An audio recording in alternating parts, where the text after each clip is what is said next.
ஏழு தலைமுறைகள் பாரம்பரியமிக்க ஒரே சித்த மருத்துவ ஸ்தாபனம் சேலம் சிவராஜ் சித்த வைத்தியசாலை. இப்பொழுது சேலம், ஈரோடு, சென்னை, ஹொசூர், திருப்பத்தூரில் தினசரி மருத்துவரை சந்திக்கலாம். தொடர்புக்கு 9842272200. அன்பு ஊடக நண்பர்களுக்கு மீண்டும் என்னுடைய வணக்கங்கள். இன்று பாட்டாளி மக்கள் கட்சியின் 2026 சட்டமன்ற தேர்தலுக்கான தேர்தல் அறிக்கையை வெளியிட்டிருக்கின்றோம். ஒரு மகிழ்ச்சியான ஒரு தருணம். ஒவ்வொரு தேர்தல் நேரத்தில் எங்களுடைய தேர்தல் அறிக்கை தான் மிக சிறந்த அறிக்கை என்று ஊடக நண்பர்கள் மட்டுமல்ல, பொதுவானவர்கள், படித்தவர்கள், குறிப்பாக அதிகாரிகள் அளவில் பேசப்படுகின்ற எங்கள் தேர்தல் அறிக்கை. இன்னும் சொல்ல போனால் எங்கள் தேர்தல் அறிக்கையை பார்த்துதான் மற்ற கட்சிகள், குறிப்பாக ஆண்டு கொண்டிருக்கின்ற திமுக கடந்த காலங்களில் காப்பி அடித்திருக்கிறது என்றெல்லாம் குற்றச்சாட்டு. அந்த காப்பி சாதாரண காப்பி இல்ல, ஈயடிச்சாங்காப்பின்னு சொல்லுவாங்க. அந்த காமா, ஃபுல் ஸ்டாப், அந்த வார்த்தைகள், வரிகள் அத்தனையும் அப்படியே கட் அண்ட் பேஸ்ட் கடந்த காலங்களிலே நடைபெற்றது. ஆனாலும் அதுவும் எங்களுக்கு பெருமை. காரணம், இவ்வளவு காலமாக ஆண்ட கட்சிகள், ஆளுகின்ற கட்சிகள் எல்லாம் எங்கள் தேர்தல் அறிக்கையை பார்த்து அவர்கள் இவ்வளவு காலத்துக்கு பிறகும் அதை இன்னும் பாடங்களை கற்றுக்கொண்டு இருப்பது, அதுவும் எங்களுக்கு பெருமை. ஒரு தேர்தல் அறிக்கை என்பது அந்த கட்சிக்கும் மக்களுக்கும் ஒரு பந்தத்தை ஏற்படுகின்ற ஒரு செயல். தேர்தல் அறிக்கை என்பது தேர்தல் கட்சிகள் மக்களுக்கு கொடுக்கின்ற ஒரு சத்தியம். இது புனிதமான ஒன்று. ஆனால் ஒரு சில கட்சிகள் ஏதோ ஒரு தேர்தல் அறிக்கை ஒரு சடங்காக அது மட்டும் பார்த்து அந்த தேர்தல் முடித்த பிறகு அதை மறந்து விடுகின்ற சூழல். அதனால்தான் கடந்த தேர்தலில் திமுக ஆட்சி வருவதற்கு முன்பு தமிழக மக்களுக்கு கொடுத்த 505 வாக்குறுதிகள், அதில் வெறும் 13 விழுக்காடு வாக்குறுதிகள், அதாவது 66 வாக்குறுதிகளை மட்டும்தான் முழுமையாக நிறைவேற்றியிருக்கின்றார்கள். அதில் திமுக படுதோல்வி அடைந்திருக்கிறது. அதாவது தமிழ்நாட்டு மக்களுக்கு திமுக நம்பிக்கை துரோகம் செய்திருக்கிறது. நாங்கள் ஆட்சிக்கு வந்தால் உங்களுக்கு இதையெல்லாம் செய்கின்றோம் என்று சத்தியம் செய்த திமுக, 505 சத்தியங்கள் செய்த திமுக, அதில் வெறும் 66 சத்தியம் மட்டும்தான் நிறைவேற்றி இருக்கிறது. அப்போ இது ஒரு நம்பிக்கை துரோகம். மீண்டும் அந்த நம்பிக்கை துரோகத்தை செய்ய துடித்துக் கொண்டிருக்கிறது திமுக. அதனால் திமுக இந்த தேர்தலில் என்ன சொன்னாலும் என்ன செய்தாலும் மக்கள் அதை ஏற்றுக்கொள்ள மாட்டார்கள். இன்னும் சொல்ல போனா, யாரோ சொன்னாங்க திமுகவுடைய தேர்தல் அறிக்கை கதாநாயகன். கதாநாயகனும் கிடையாது, வில்லனும் கிடையாது, காமெடினும் கிடையாது. அந்த ஒரு பாட்டுக்கு ஒரு 100 பேர் குரூப்பா டான்ஸ் ஆடுவாங்க பாரு, அவங்க அந்த மாதிரி ஒரு ஜோக்கர் கிடையாது. அப்படிதான் திமுக தேர்தல் அறிக்கை வந்திருக்குது. ஏன்னா ஒரு நகைச்சுவையாக நாங்க செய்யறோம். கடந்த 5 ஆண்டு காலத்துல என்ன செஞ்சீங்க, ஏன் செய்யல? அப்போ இதெல்லாம் பாட்டாளி மக்கள் கட்சியினுடைய தேர்தல் அறிக்கை வித்தியாசமான ஒரு அறிக்கை. இந்த படத்திலேயே நாங்க போட்டிருக்கிறோம். இந்த படமே தமிழ்நாட்டினுடைய வளர்ச்சி தான். முழுமையாக இந்த தமிழ்நாட்டினுடைய மருத்துவம், கல்வி, வேலைவாய்ப்பு, விவசாயம், நம்முடைய கலாச்சாரம், கட்டமைப்புகள் என்று தமிழ்நாட்டினுடைய வளர்ச்சி. அது இல்லாம எங்களுடைய முக்கியமான இந்த சூழல், தமிழ்நாட்டினுடைய சூழல் பார்த்தீங்கன்னா, போதையில்லா வளர்ச்சியில் சிறந்த புதியதோர் தமிழகம் படைப்போம். இன்னைக்கு தமிழ்நாட்டினுடைய முதன்மை பிரச்சனையே மதுவும் போதையும் தான். அடுத்த அதனால் வருகின்ற சட்டம் ஒழுங்கு பிரச்சனை. அடுத்த பெரிய பிரச்சனை வேலை இல்லாத சூழல். இந்த 3 பெரிய பிரச்சனைகள் தான் முதன்மையான பிரச்சனைகள். ஆனா இந்த திமுக தேர்தல் அறிக்கையில மதுவை பற்றியும் போதை பொருட்களை பற்றியும் ஒரு வார்த்தை கூட கிடையாது. ஒரு சின்ன there is not even a whisper about alcohol and narcotic drugs in the DMK's manifesto. இது தமிழ்நாட்டுக்கு இவங்க மறுபடியும் வந்து என்ன செய்ய போறாங்க? அதனால அந்த வகையில எங்களுடைய தேர்தல் அறிக்கை தமிழ்நாட்டினுடைய ஒட்டுமொத்த வளர்ச்சி. அதுல உங்களுக்கு இப்போது சில முக்கிய அம்சங்கள் உங்களுக்கு கொடுத்திருப்போம், நீங்க படிச்சிருப்பீங்க. அதுல கொஞ்சம் ஒரு முக்கிய அம்சங்களை மட்டும் நான் ஒரு சுருக்கமா நான் உங்ககிட்ட சொல்ல போறேன். நான் இல்ல தமிழ்நாட்டில் கிட்டத்தட்ட 1,30,00,000 இளைஞர்களுக்கு, அதாவது படித்த இளைஞர்கள், அவங்களுக்கு வேலை இல்லாம இருக்கிறாங்க. வேலை வாய்ப்பை உருவாக்குவதுதான் எங்களுக்கு ஒரு முதன்மையான ஒரு கடமையாக நாங்கள் பார்க்கின்றோம். அதில் கிட்டத்தட்ட 5 லட்சம் பேருக்கு அரசு வேலை வழங்கப்படும். 2026, 27, 27, 28 ஆகிய 2 ஆண்டுகளில் மட்டும் 2.5 லட்சம் பேருக்கு அரசு வேலை வழங்கப்படும். தமிழ்நாடு அரசு பணியாளர் தேர்வாணையம் மூலமாக கிராம நிர்வாக அலுவலர்கள் உள்ளிட்ட 4ஆம் தொகுதி பணிகளுக்கு 35,000 பேர் தேர்வு செய்யப்படுவார்கள். 2ஆம் தொகுதி பணிகளுக்கு 10,000 பேர். அரசு பள்ளிகளில் வகுப்புக்கு ஓர் ஆசிரியர் வீதம் நியமிக்கவும், காலியிடங்களை நிரப்பவும், அதாவது இன்னைக்கு 1 லட்சத்துக்கு கூடுதலான ஆசிரியர்கள் பணியிடங்கள் காலியாக இருக்கிறது. அதில் முதல் கட்டமாக இந்த ஆண்டில் 40,000 ஆசிரியர்களை நியமனம் செய்யப்படும். அதே மாதிரி காவல்துறை, தீயணைப்புத்துறை, வனத்துறை, அவர்கள் அங்க வந்து ஒரு 20,000 பேருக்கு வேலை வாய்ப்புகள். போக்குவரத்து துறையில ஒரு 10,000 பேரு. மின்சாரத்துறைக்கு கிட்டத்தட்ட ஒரு 16,000 பேரு. மருத்துவத்துறைக்கு கிட்டத்தட்ட ஒரு 7,000 பேர். அது மருத்துவர்கள், செவிலியர்கள், பணியாளர்கள் எல்லாம் சேர்த்து.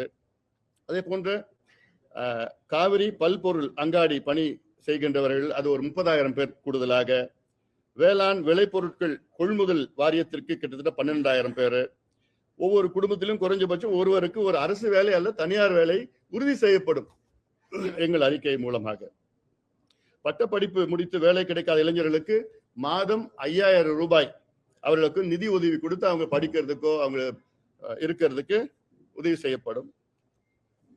மொத்தமா சொல்ல போனா பாட்டாளி மக்கள் கட்சி அறிக்கையில 1 கோடி பேருக்கு வேலை வாய்ப்பு உருவாக்கப்படும். அதாவது தனியார் துறை, அரசு துறை சேர்த்து நான் சொல்றேன். அது இல்லாம சுய தொழில், இதெல்லாம் சேர்த்து 1 கோடி பேருக்கு வேலை வாய்ப்பு உருவாக்கப்படும்.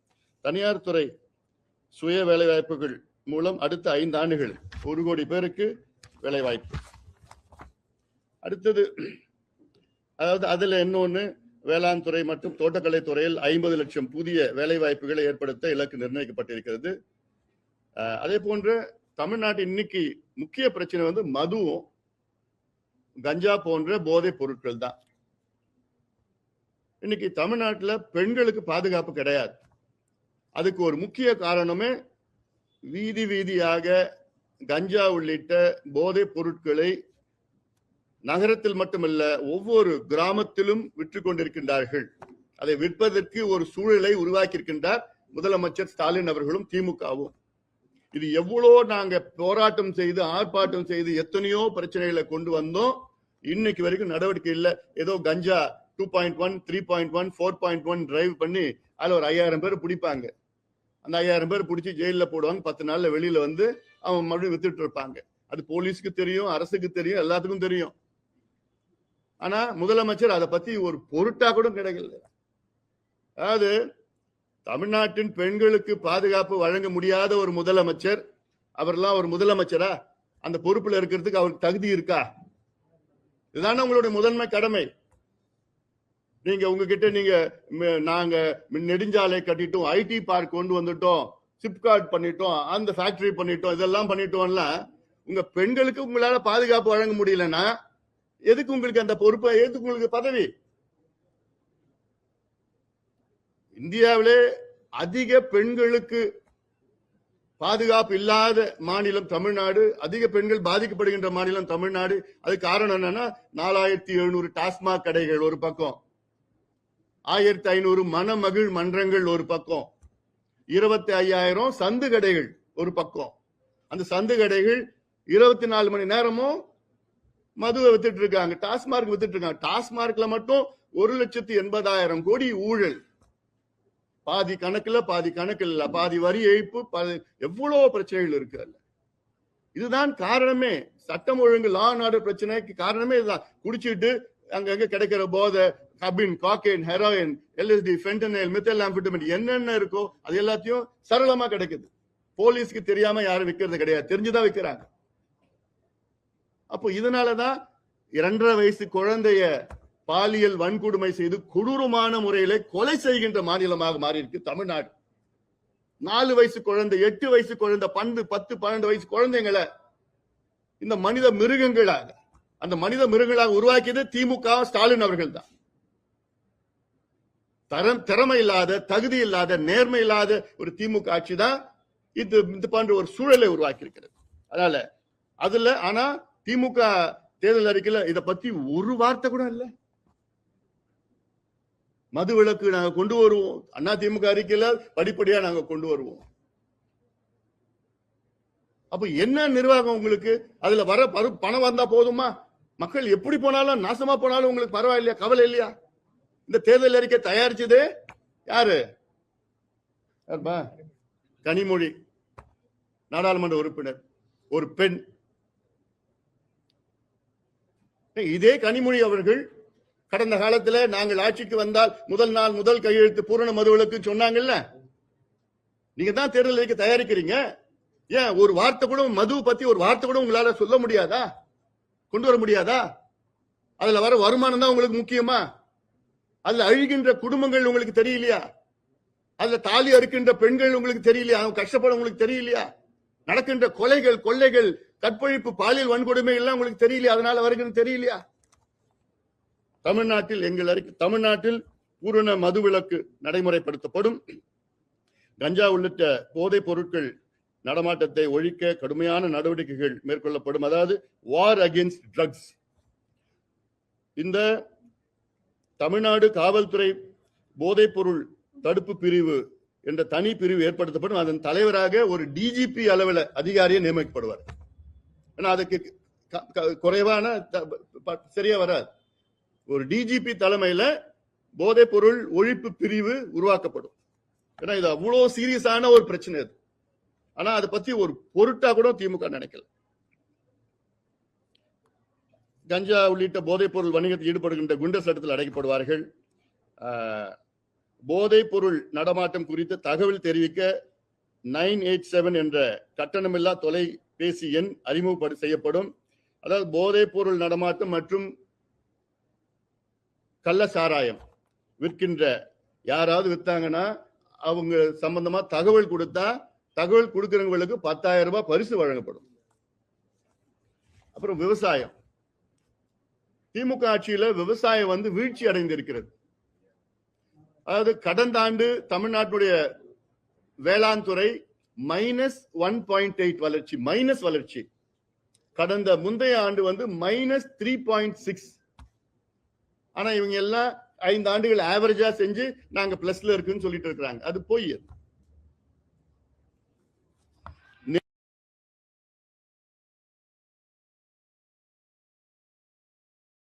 விலை நிர்ணயம் செய்யப்படும். அதில் கிட்டத்தட்ட தமிழக அரசினுடைய பங்களிப்பு கிட்டத்தட்ட 900 ரூபாய் ஊக்கத்தொகை. ஒரிசால 800 ரூபாய் கொடுக்குறாங்க, ஆந்திராவில் 500 ரூபாய் கொடுக்குறாங்க. தமிழ்நாட்டுல திமுக அரசுல 131 ரூபாய் கொடுத்திருக்கிறாங்க. கடந்த ஆண்டு அது 130 ரூபாய் இருந்தது. பெரிய மனசு பண்ணி 1 ரூபாய் அதிகமா படுத்தி 131 ரூபாய் கொடுத்திருக்கிறாங்க திமுக அரசு விவசாயிகளுக்கு. ஒரு டன் கரும்புக்கு 5000 ரூபாய் கொள்முதல் விலையாக நிர்ணயிக்கப்படும். அது இல்லாம நெல் முதல் எள் வரை அனைத்து விளை பொருட்களுக்கும், காய்கறிகள் மற்றும் பழங்களுக்கும் கொள்முதல் விலை நிர்ணயிக்கப்படும். There will be a minimum price rate. நெல்லுல இருந்து எள்ளு வரைக்கும், பழங்கள், காய்கறிகள் அத்தனைக்கும், விளை பொருட்கள் அத்தனைக்கும் ஒரு விலை நிர்ணயம் செய்யப்படும். தமிழ்நாடு வேளாண் துறை ஒவ்வொரு ஆண்டும் குறைந்தது 5 விழுக்காடு வளர்ச்சி அடைவதற்கு உறுதி செய்ய திட்டங்கள் வகுக்கப்படும். இடுபொருட்கள் மானியமாக ஒரு உழவருக்கு அதிகபட்சம் 30,000 ரூபாய், ஒவ்வொரு உழவருக்கும் 30,000 ரூபாய் மானியமாக வழங்கப்படும் இடுபொருட்களுக்கு. நிதிநிலை அறிக்கையின் மொத்த மதிப்பில் 25 விழுக்காடு வேளாண் சார்ந்த துறைகளுக்கு ஒதுக்கீடு செய்யப்படும். 25% of the budget will be allocated for agriculture and agro related works. பயிர்க்கடன் தள்ளுபடி செய்யப்படும். நியாய விலைக் கடைகளில் நாட்டு சர்க்கரை அட்டைக்கு 2 கிலோ நாட்டு சர்க்கரை வழங்கப்படும். கூட்டுறவு வங்கிகளில் உழவர்கள் பெற்ற குறுகிய கால மற்றும் மத்திய கால பயிர்க்கடன்கள் தள்ளுபடி செய்யப்படும். பொதுத்துறை வங்கிகளில் உழவர்கள் வாங்கிய 1 லட்சம் வரையிலான பயிர்க்கடன்கள் முழுமையாக தள்ளுபடி செய்யப்படும். பொதுத்துறை அதாவது வேளாண் சந்தை துறைக்கு புதிய அமைச்சகம் ஏற்படுத்தப்படும். அக்ரிகல்ச்சரல் மார்க்கெட்டிங் அதுக்கு ஒரு புதிய அமைச்சர் நியமனம் செய்யப்படுவார். அனைத்து மாவட்டங்களிலும் அங்கு அதிகம் விளையும் பொருட்களுக்கு மதிப்பு கூட்டும் வகையில் வேளாண் சிறப்பு பொருளாதார மண்டலம், ஸ்பெஷல் ஆக்ரோ எக்கனாமிக் ஜோன்ஸ், அங்க எந்தெந்த பொருட்கள் விளையுதோ அங்க. தஞ்சாவூரிலும் நெல்லையிலும் வேளாண் பல்கலைக்கழகம் அமைக்கப்படும். தருமபுரியில தோட்டக்கலை பல்கலைக்கழகம் அமைக்கப்படும். தமிழ்நாட்டில் 2 மாவட்டங்களுக்கு ஒரு வேளாண் கல்லூரி அமைக்கப்படும். அப்புறம் வேளாண் பயன்பாட்டுகளுக்கு மின் இணைப்பு விண்ணப்பித்தவர்களுக்கு காத்திருக்கும் உழவர்கள் அனைவருக்கும் உடனடியாக மும்முனை மின்சாரம் இணைப்பு வழங்கப்படும். 125 நாள் ஊரக வேலை திட்டம் 150 நாட்களாக உயர்த்தப்படும். வேளாண் பணிகளுக்கும் இந்த திட்டம் விரிவாக்கம் செய்யப்படும். அக்ரிகல்ச்சர் ரிலேட்டட் ஒர்க் இது கொண்டு வரதுக்கு இதெல்லாம் நாங்க அழுத்தம் கொடுத்து வலியுறுத்துவனால வேளாண் பணியின் போது விஷப்பூச்சிகள் பாம்புகள் கடித்தால் நாங்க உயிரிழக்கும் உழவர்களுக்கு 10 லட்சம் ரூபாய் அரசு இழப்பீடு வழங்கப்படும். அறுவடை இயந்திரம் உள்ளிட்ட வேளாண் இயந்திரங்கள் வாங்குவதற்கு உழவர்களுக்கு 60 விழுக்காடு மானியம் வழங்கப்படும். அதுக்கப்புறம் 2 லட்சம் கோடிக்கு நீர்ப்பாசன திட்டங்கள், இரிகேஷன் ஸ்கீம்ஸ் 2 லட்சம் கோடி. அதுல தமிழ்நாட்டில் நிலுவையில் உள்ள நீர்ப்பாசன திட்டங்கள் அடுத்த 10 ஆண்டுகளில் 2 லட்சம் கோடி செலவில் நிறைவேற்றப்படும். ஏன்னா மற்ற மாநிலங்கள்ல கர்நாடகாவில் பாத்தீங்கன்னா அப்பர் கிருஷ்ணா இரிகேஷன் ப்ராஜெக்ட், இதுல ஒரே ப்ராஜெக்ட்ல கிட்டத்தட்ட அவங்க 75,000 கோடி ஒரு ப்ராஜெக்ட்ல. தமிழ்நாட்டுல நந்தன் கால்வாய் திட்டம், காவிரி குண்டார் திட்டம், தருமபுரி காவிரி இணைப்பு திட்டம், இப்படி எல்லாம் எவ்வளவு திட்டங்கள் நிலுவையில் இருக்கிற நேரத்துல அதுல எந்த ஒரு பங்களிப்பும் கடந்த 5 ஆண்டு காலத்துல எவ்வளவு பெரிய செட்பேக் 5 ஆண்டு காலத்துல இருக்கு. அதுல ஆண்டுதோறும் 20,000 கோடி நீர்ப்பாசன திட்டங்களுக்கு மட்டும் ஒதுக்கீடு செய்யப்படும். இதுல நான் சொன்ன திட்டங்கள் எல்லாம் நிறைவேற்றப்படும். 12ஆம் வகுப்பு வரை அனைவருக்கும் இலவச கல்வி. இப்போ அதுல இப்ப இருக்கிற திமுக அரசு கல்வித்துறையில அவங்களுடைய பட்ஜெட் பாத்தீங்கன்னா வெறும் 48,000 கோடி தான். அதுல இவங்க அண்ணா திமுக ஆட்சி நேரத்துல அவங்களுடைய பட்ஜெட் கல்வி பட்ஜெட் பார்த்தா அப்ப இருக்கிற ஜிஎஸ்டிபி படி பாத்தீங்கன்னா 1.69% இருந்தது அண்ணா திமுக ஆட்சியில. திமுக ஆட்சியில 5 ஆண்டு காலத்துல கல்விக்கு இவங்க ஜிஎஸ்டிபில எவ்வளவு பங்கீடு பாத்தீங்கன்னா 1.19%. 1.69 ஜிஎஸ்டிபில இருந்து வெறும் 1.19 வந்துருச்சு திமுக ஆட்சி காலத்துல. ஆனா நமக்கு எவ்வளவு ஜிஎஸ்டிபில இருக்கணும்னா 6% இருக்கணும் கல்விக்கு. அந்த அடிப்படையில தான் எங்க பட்ஜெட்ல 1,07,000 கோடி கல்விக்கு ஒதுக்கீடு செய்து கல்வி முழுமையிலும் 12வது வகுப்பு வரை இலவச கல்வி நாங்க தரமான கல்வி நாங்க கொடுப்போம். அதாவது ஒவ்வொரு மாணவருக்கும் ஓராண்டு கல்வி வழங்குவதற்கு மட்டும் 50,000 ரூபாய் அரசு செலவு செய்யும். அது இல்லாமல் முக்கியமா இந்த கல்வி அரசுக்கு அதாவது இன்னொன்னு சொல்றேன் நானு, கடந்த 10 ஆண்டு காலத்தில் அதாவது 10 ஆண்டுகளுக்கு முன்பு பாத்தீங்கன்னா தமிழ்நாட்டில் அரசு பள்ளிகளில் படித்த மாணவர்கள் 70 லட்சம் மாணவர்கள் படித்தார்கள் 10 ஆண்டுகளுக்கு முன்பு. இன்னைக்கு 70 லட்சத்திலிருந்து அது 45 லட்சமாக குறைந்திருக்கிறது. 75 லட்சத்திலிருந்து 45 லட்சமா குறைஞ்சிருக்கிறது இந்த 10 ஆண்டுகளில் அரசு பள்ளிக்கூடத்துல. 10 ஆண்டுகளுக்கு முன்பு தனியார் பள்ளிக்கூடத்துல 35 லட்சம் மாணவர்கள் படித்தாங்க. இன்னைக்கு அது 65 லட்சம் மாணவர்களாக உயர்ந்திருக்கிறது. அரசு பள்ளிக்கூடங்கள் 37,500 அரசு பள்ளிக்கூடங்கள் இருக்கிறது. தனியார் பள்ளிக்கூடங்கள் 12,500 பள்ளிக்கூடங்கள் தனியார் பள்ளிக்கூடங்கள் இருக்கு. அப்போ என்ன ஒரு கான்ட்ரடிக்ஷன் பாருங்க. 10 வருஷத்துல அரசு பள்ளிக்கூடத்தில் 30 லட்சம் மாணவர்கள் குறைஞ்சிட்டாங்க.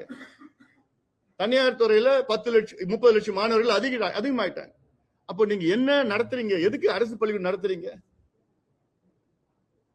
அதனாலதான் எங்க பட்ஜெட்ல இதுல அரசு பள்ளிக்கூடத்துல மேம்படுத்தி முக்கியமா ஆசிரியர்களை நியமனம் பண்ணணும். அதுதான்.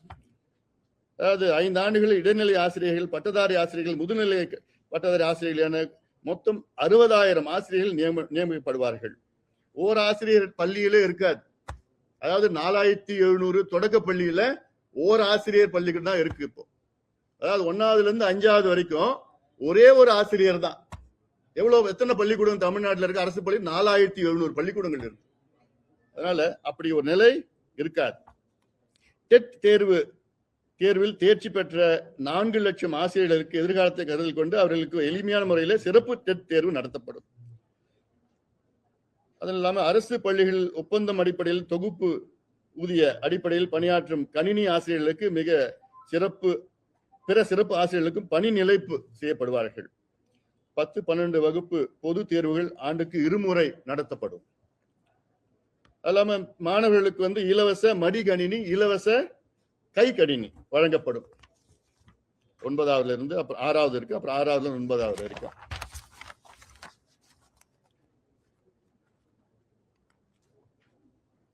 பட்ட படிப்புக்கு கல்வி கட்டணம் இல்லை. அதுவும் அரசு ஏற்றுக்கொள்ளும். அரசு கலை அறிவியல் கல்லூரிகள், பொறியியல் கல்லூரிகள், கல்வியியல் கல்லூரிகள் ஆகியவற்றில் அனைவருக்கும் பட்ட படிப்பு கட்டணமின்றி வழங்கப்படும். அனைத்து தொகுதிகளிலும், அதாவது இப்ப கிட்டத்தட்ட கலை அறிவியல் கல்லூரி பாத்தீங்கன்னா கிட்டத்தட்ட அப்ராக்சிமேட்டா தமிழ்நாட்டுல ஒரு 180 கல்லூரியில் இருக்கிறது. ஆனா தொகுதிகள் பார்த்தா 234 தொகுதிகள் இருக்கிறது, சட்டமன்ற தொகுதிகள். அதுல ஒரு சில சட்டமன்ற தொகுதியில் 2 கல்லூரி எல்லாம் இருக்கு. இன்னும் ஒரு 60 கல்லூரிய தொடங்கப்படும். எல்லாம் ஒவ்வொரு சட்டமன்ற தொகுதி குறைஞ்சது ஒரு அரசு கலை அறிவியல் கல்லூரி தொடங்கப்படும். அதே போன்று ஒவ்வொரு மாவட்டத்திலும் 2 மகளிர் அரசு கலை கல்லூரி தொடங்கப்படும். அதாவது மாவட்டத்துக்கு குறைஞ்சது ஒரு பொறியியல் கல்லூரி, அறிவியல் கல்லூரி 2000 பேர் 10, அதாவது 10,000 உதவி பேராசிரியர் நியமிக்கப்படுவார்கள். அதுக்கப்புறம் நீட் தேர்வு விலக்கு. அதாவது கடந்த தேர்தல் நேரத்துல திமுக அவங்க பிரச்சாரமே செஞ்சது, இப்ப இருக்கிற முதலமைச்சரும் துணை முதலமைச்சரும் வீதிக்கு வீதி பிரச்சாரம் செஞ்சது, நாங்கள் ஆட்சிக்கு வந்தால் ஒரே வாரத்துல நீட்டை ரத்து பண்ணுவோம்னு. ஆனா 5 ஆண்டுகள் ஆகியும் ரத்து பண்ண முடியல. பொய்யான வாக்குறுதி கொடுத்திருக்காங்க. அதனால திமுக என்ன பண்ணிட்டாங்க, அந்த நீட்டை திமுக தேர்தல் இருந்து ரத்து பண்ணிட்டாங்க. நீட்டை ரத்து பண்ணல, அந்த நீட்டை திமுக தேர்தல் அறிக்கையிலிருந்து ரத்து பண்ணிட்டாங்க. அவ்வளவுதான் பண்ணிருக்கிறாங்க. இது எவ்வளவு ஒரு மோசடி இது. பொதுவா நாங்க திமுக சொன்னது, நாங்க பொதுவா நுழைவுத் தேர்வை ரத்து செய்வதற்கு மத்திய அரசை அழுத்தம் கொடுப்போம். எப்படி ஒரு மோசடி திமுக பண்ணிருக்கிறாங்க பாருங்க. நிச்சயமாக நீட் தேர்வு ரத்து செய்வதற்கு அனைத்து முயற்சிகளும் பாட்டாளி மக்கள் கட்சி எடுக்கும். சட்ட போராட்டம், அரசியல் போராட்டம், மத்திய அரசை வலியுறுத்தி, அதாவது தமிழ்நாட்டுக்கு ஒரு விலக்கு அளிக்கின்ற ஒரு சூழலை நாங்கள் ஏற்படுத்துவோம். அது இல்லாம செயற்கை அறிவுத்திறன் பல்கலைக்கழகம், சென்னையில செயற்கை அறிவுத்திறன் பல்கலைக்கழகம், ஆர்டிபிஷியல் இன்டெலிஜென்ஸ் ஏஐ யூனிவர்சிட்டி சென்னையில தொடங்கப்படும். கோவையில திறன் பல்கலைக்கழகம், ஸ்கில் யூனிவர்சிட்டி கோவையில, சென்னை பல்கலைக்கழகம், அண்ணா பல்கலைக்கழகம் திறன் சார் அறிவு மையங்கள், சென்டர் ஆஃப் எக்ஸலன்ஸ். இது அண்ணா பல்கலைக்கழகம் மட்டுமில்ல, அதே போன்ற மருத்துவ துறையிலையும் இப்ப மெட்ராஸ் மெடிக்கல் காலேஜ் இருக்கு, அது ஒரு சென்டர் ஆஃப் எக்ஸலன்ஸ் அப்படின்னு சொல்லிட்டு முதலீடு செஞ்சு அதில் பண்ணுவோம். தமிழ்நாட்டில் 7 புதிய அரசு மருத்துவ கல்லூரிகள் தொடங்கப்படும். ஏன்னா இப்ப 7 மாவட்டத்துல மருத்துவ கல்லூரிகள் இல்ல, 6 மாவட்டத்துல இல்ல, கடலூர்ல கூடுதலாக ஒண்ணு தொடங்கப்படும். 2வது இந்த அதாவது எவ்வளவு மோசடினா, 5 ஆண்டு காலத்தில் திமுக ஒரே ஒரு மருத்துவ கல்லூரி கூட தொடங்கல. 5 ஆண்டு காலத்துல திமுக ஒரே ஒரு எம்பிபிஎஸ் இடம் கூட உயர்த்தல. மருத்துவத்துறை நீங்க நேத்து கூட பார்த்திருப்பீங்க, ஓமந்தூர் மெடிக்கல் காலேஜில் நடந்த சம்பவம் நீங்க பார்த்திருப்பீங்க. நேத்து கூட ஒரு குழந்தை இறந்ததுக்கு அதெல்லாம் நிறைய பிரச்சனை பிரச்சனை எல்லாம் பெற்றோர்கள் எல்லாம் அடிச்சு காவல்துறை அடிச்ச காட்சியெல்லாம் நம்ம பார்த்தோம். நம்ம அதே போன்று அரசு மருத்துவ கல்லூரியில் மற்றும் மாவட்ட தலைமை மருத்துவமனையில் முதியோர் சிகிச்சை பிரிவு உருவாக்கப்படும். இதெல்லாம நான் ரொம்ப இப்ப எக்ஸ்பிளைன் பண்ண வேண்டாம், எல்லாம் இன்னும் டீட்டெயிலா இருக்கு. ஒவ்வொரு பகுதியிலும் கார்டியாலஜி, நெஃப்ராலஜி, நியூராலஜி, யூராலஜி, அப்ப எல்லாமே சூப்பர் ஸ்பெஷாலிட்டி வந்து அந்தந்த மாவட்டத்துல அந்தந்த பிரிவு உருவாக்கப்படும். ஏன்னா இது ஒரு முக்கியமானது. ஏன்னா இன்னைக்கு ஒவ்வொரு வீட்லயும் அதிகமா கடன் வாங்குவது எதற்குன்னா மருத்துவ செலவுக்கு தான். அது குறைக்கணும்னா எல்லா ஃபெசிலிட்டிஸும் எல்லா கவர்மெண்ட் காலேஜ்லயும் கவர்மெண்ட் ஹாஸ்பிட்டல்ஸ்லயும் இருக்கணும். அதனால அது ஒண்ணு. அனைவருக்கும் தரமான இலவச மருத்துவம், ரெண்டுமே இலவசம் நாங்க கொடுக்க போறோம்.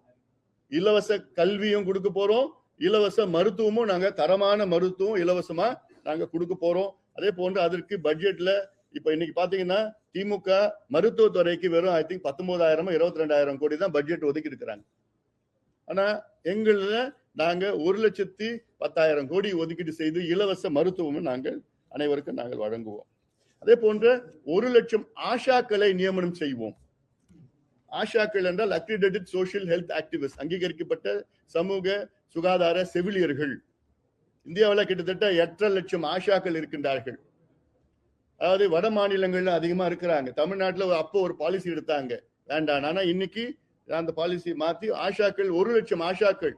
ஏன்னா தமிழ்நாட்டுல கிட்டத்தட்ட ஒரு குக்கிராமங்கள் எல்லாம் சேர்ந்து கிட்டத்தட்ட 70,000, சாதாரண கிராமங்கள் 45,000 கிராமங்கள் இருக்கு.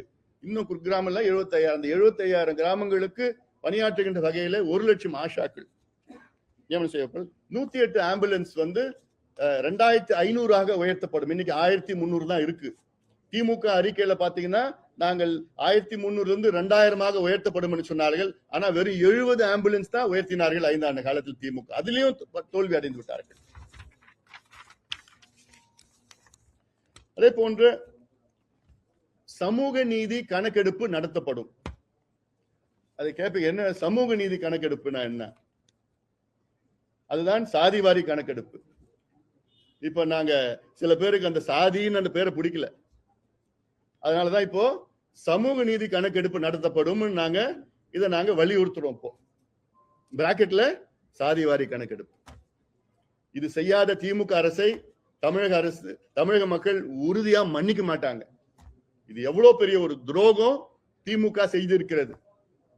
இந்தியாவில் 7 மாநிலங்கள்ல சமூக நீதி கணக்கெடுப்பு என்கின்ற சாதிவாரி கணக்கெடுப்பு நடத்தி எவ்வளவு நன்மைகள் வந்திருக்கிறது, எவ்வளவு நலத்திட்டங்கள் கொடுத்திருக்கிறாங்க, எவ்வளவு இடஒதுக்கீடுகள் வழங்கியிருக்கிறார்கள், எவ்வளவு உள்ஒதுக்கீடு கொடுத்திருக்கிறாங்க. இன்னைக்கு அவசியமானது உள்ஒதுக்கீடு. எத்தனையோ மக்களுக்கு உள்ஒதுக்கீடு வேண்டும். குறிப்பாக பட்டியலின மக்களுக்கு உள்ஒதுக்கீடு அவசியம். கர்நாடகாவில் சாதிவாரி கணக்கெடுப்பு நடத்தி பட்டியலின மக்களுக்கு 17 விழுக்காடு பட்டியலின மக்களுக்கு முன்பு 17 மட்டும்தான் இருந்தது. இன்னைக்கு அது 6, 5, 6 3 பிரிவா உள்ஒதுக்கீடு வழங்கி இல்லாதவர்களுக்கு கிடைக்க செய்திருக்கிறது கர்நாடக அரசு. இது மிக மிக சோசியல் ஜஸ்டிஸ்னா இதான் அடித்தளம்.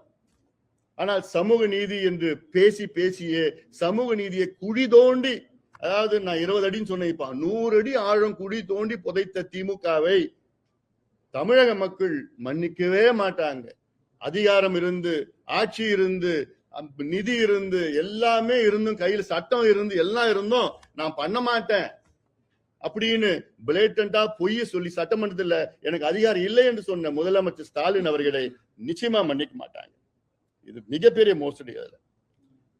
அதே போன்ற இதுல உச்ச நீதிமன்றம் தீர்ப்பு வழங்கி 4 ஆண்டுகள் ஆகியும் வன்னியர்களுக்கு உள்ஒதுக்கீடு வழங்காத திமுக அரசை இந்த சமுதாய மக்கள் உறுதியாக மன்னிக்க மாட்டார்கள். இது மிகப்பெரிய ஒரு துரோகமா நான் பார்க்கிறேன். இது ஏதோ ஒரு ஜாதி பிரச்சனை, சமுதாய பிரச்சனை கிடையாது. இது சமூக நீதிக்கு துரோகம் செய்திருக்கு திமுக. உச்ச நீதிமன்றம் தீர்ப்பு வழங்கி 4 ஆண்டுகள் முன்பு 4 ஆண்டு காலமா நாங்க செய்யறோம் நம்ப வச்சு மெதுவா கழுத்தறுத்தாங்க திமுக. நம்பிக்கை துரோகம், கழுத்தறுத்து நம்பிக்கை துரோகம் செய்த திமுக ஒட்டுமொத்த இந்த சமுதாயமும் எதிரி. அது நிச்சயமா மன்னிக்க மாட்டாங்க. அதே போன்ற யாதவர்கள், முத்திரையர்கள், விஸ்வகர்மா மக்கள் உள்ளிட்ட பிற்படுத்தப்பட்ட வகுப்பினரின் கோரிக்கையை ஏற்று அவர்களுக்கு உள் ஒதுக்கீடு வழங்க வகை செய்யப்படும். நாவிதர், வண்ணார், பருவதகுளம், ஒட்டர், வளையர், அம்பலக்காரர், குறும்பர், குயவர், வேட்டுவ கவுண்டர், ஊராளி கவுண்டர் ஆகிய 10 சமுதாயங்களையும் கொண்ட தனி இடஒதுக்கீடு பிரிவு ஏற்படுத்தப்பட்டு அவர்களுக்கு தனி இடஒதுக்கீடு வழங்கப்படும். மிகவும் பிற்படுத்தப்பட்ட வகுப்புகளில் உள்ள பிற சமூகங்களுக்கு கோரிக்கையின் அடிப்படையில் உள்ஒதுக்கீடு தொகுப்பு ஒதுக்கீடு வழங்கப்படும்.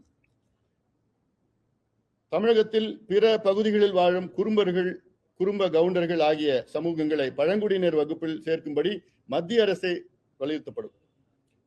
உள்ளாட்சி அமைப்புகளில் மிகவும் பிற்படுத்தப்பட்ட வகுப்பினர்களுக்கு இடஒதுக்கீடு வழங்கப்படும். உச்சநீதிமன்றம் தீர்ப்பின் அடிப்படையில் பட்டியலின சமூகங்களுக்கு இடஒதுக்கீடு வழங்குவது குறித்து பரிந்துரைப்பதற்காக ஓய்வு பெற்ற உயர்நீதிமன்ற நீதிபதி தலைமையில் ஆணையம் அமைக்கப்படும். இது மிக மிக அவசியமானது. கர்நாடகாவில் அதுதான் செஞ்சிருக்கிறாங்க. ஆனா பட்டியலின மக்கள் வாக்குகளோ வன்னியர் வாக்குகளோ பெற்று ஆட்சிக்கு வந்த திமுக இந்த இரு சமூகங்களுக்கு எதுவுமே செய்யல. துரோகத்தை தவிர அவர் எதுவுமே செய்யல. கிறிஸ்தவ வன்னியர்களுக்கு மிகவும் பிற்படுத்தப்பட்ட வகுப்பினருக்கான இடஒதுக்கீடு வழங்க நடவடிக்கை எடுக்கப்படும்.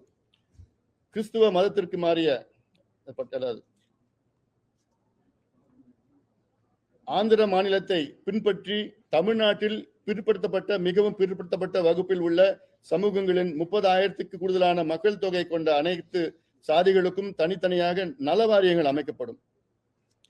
தமிழ்நாட்டில் உள்ள தனியார் நிறுவனங்களில் 80 விழுக்காடு பணியிடங்கள் தமிழக இளைஞர்களை கொண்டு நிரப்பப்பட வேண்டும் என்பதை கட்டாயமாக ஒரு புதிய சட்டத்தை கொண்டு வருவோம். இதைத்தான் திமுக கடந்த தேர்தல் அறிக்கையில நாங்கள் ஆட்சிக்கு வந்தவுடன் தனியார் நிறுவனங்களில் 75 விழுக்காடு அங்க வேலை வாய்ப்புகளை தமிழ்நாட்டை சார்ந்த இளைஞர்களுக்கு வழங்கப்படும் என்று சட்டத்தை கொண்டு வருவோம் என்று பொய்யை சொல்லி ஏமாற்றிய திமுக இந்த தேர்தல் அறிக்கை அதை பத்தி ஒரு மூச்சு கூட கிடையாது. அப்போ என்னதான் ஏமாத்துறீங்க?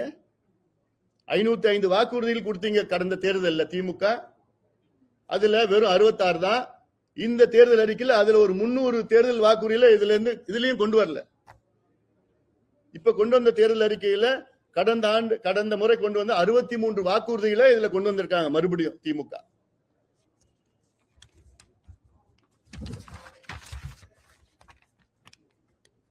அதே போன்று லோக் ஆயுக்தா சட்டத்தை தீவிரப்படுத்தப்படும். ஏன்னா இவங்க அதை பத்தி எதுவுமே தமிழ்நாடு அரசு நிர்வாகத்தில் சீர்திருத்தங்களை மேற்கொள்ள குறித்து பரிந்துரைக்க உச்சநீதிமன்ற ஓய்வு பெற்ற நீதிபதி தலைமையில் நிர்வாக சீர்திருத்த ஆணையம் அமைக்கப்படும்.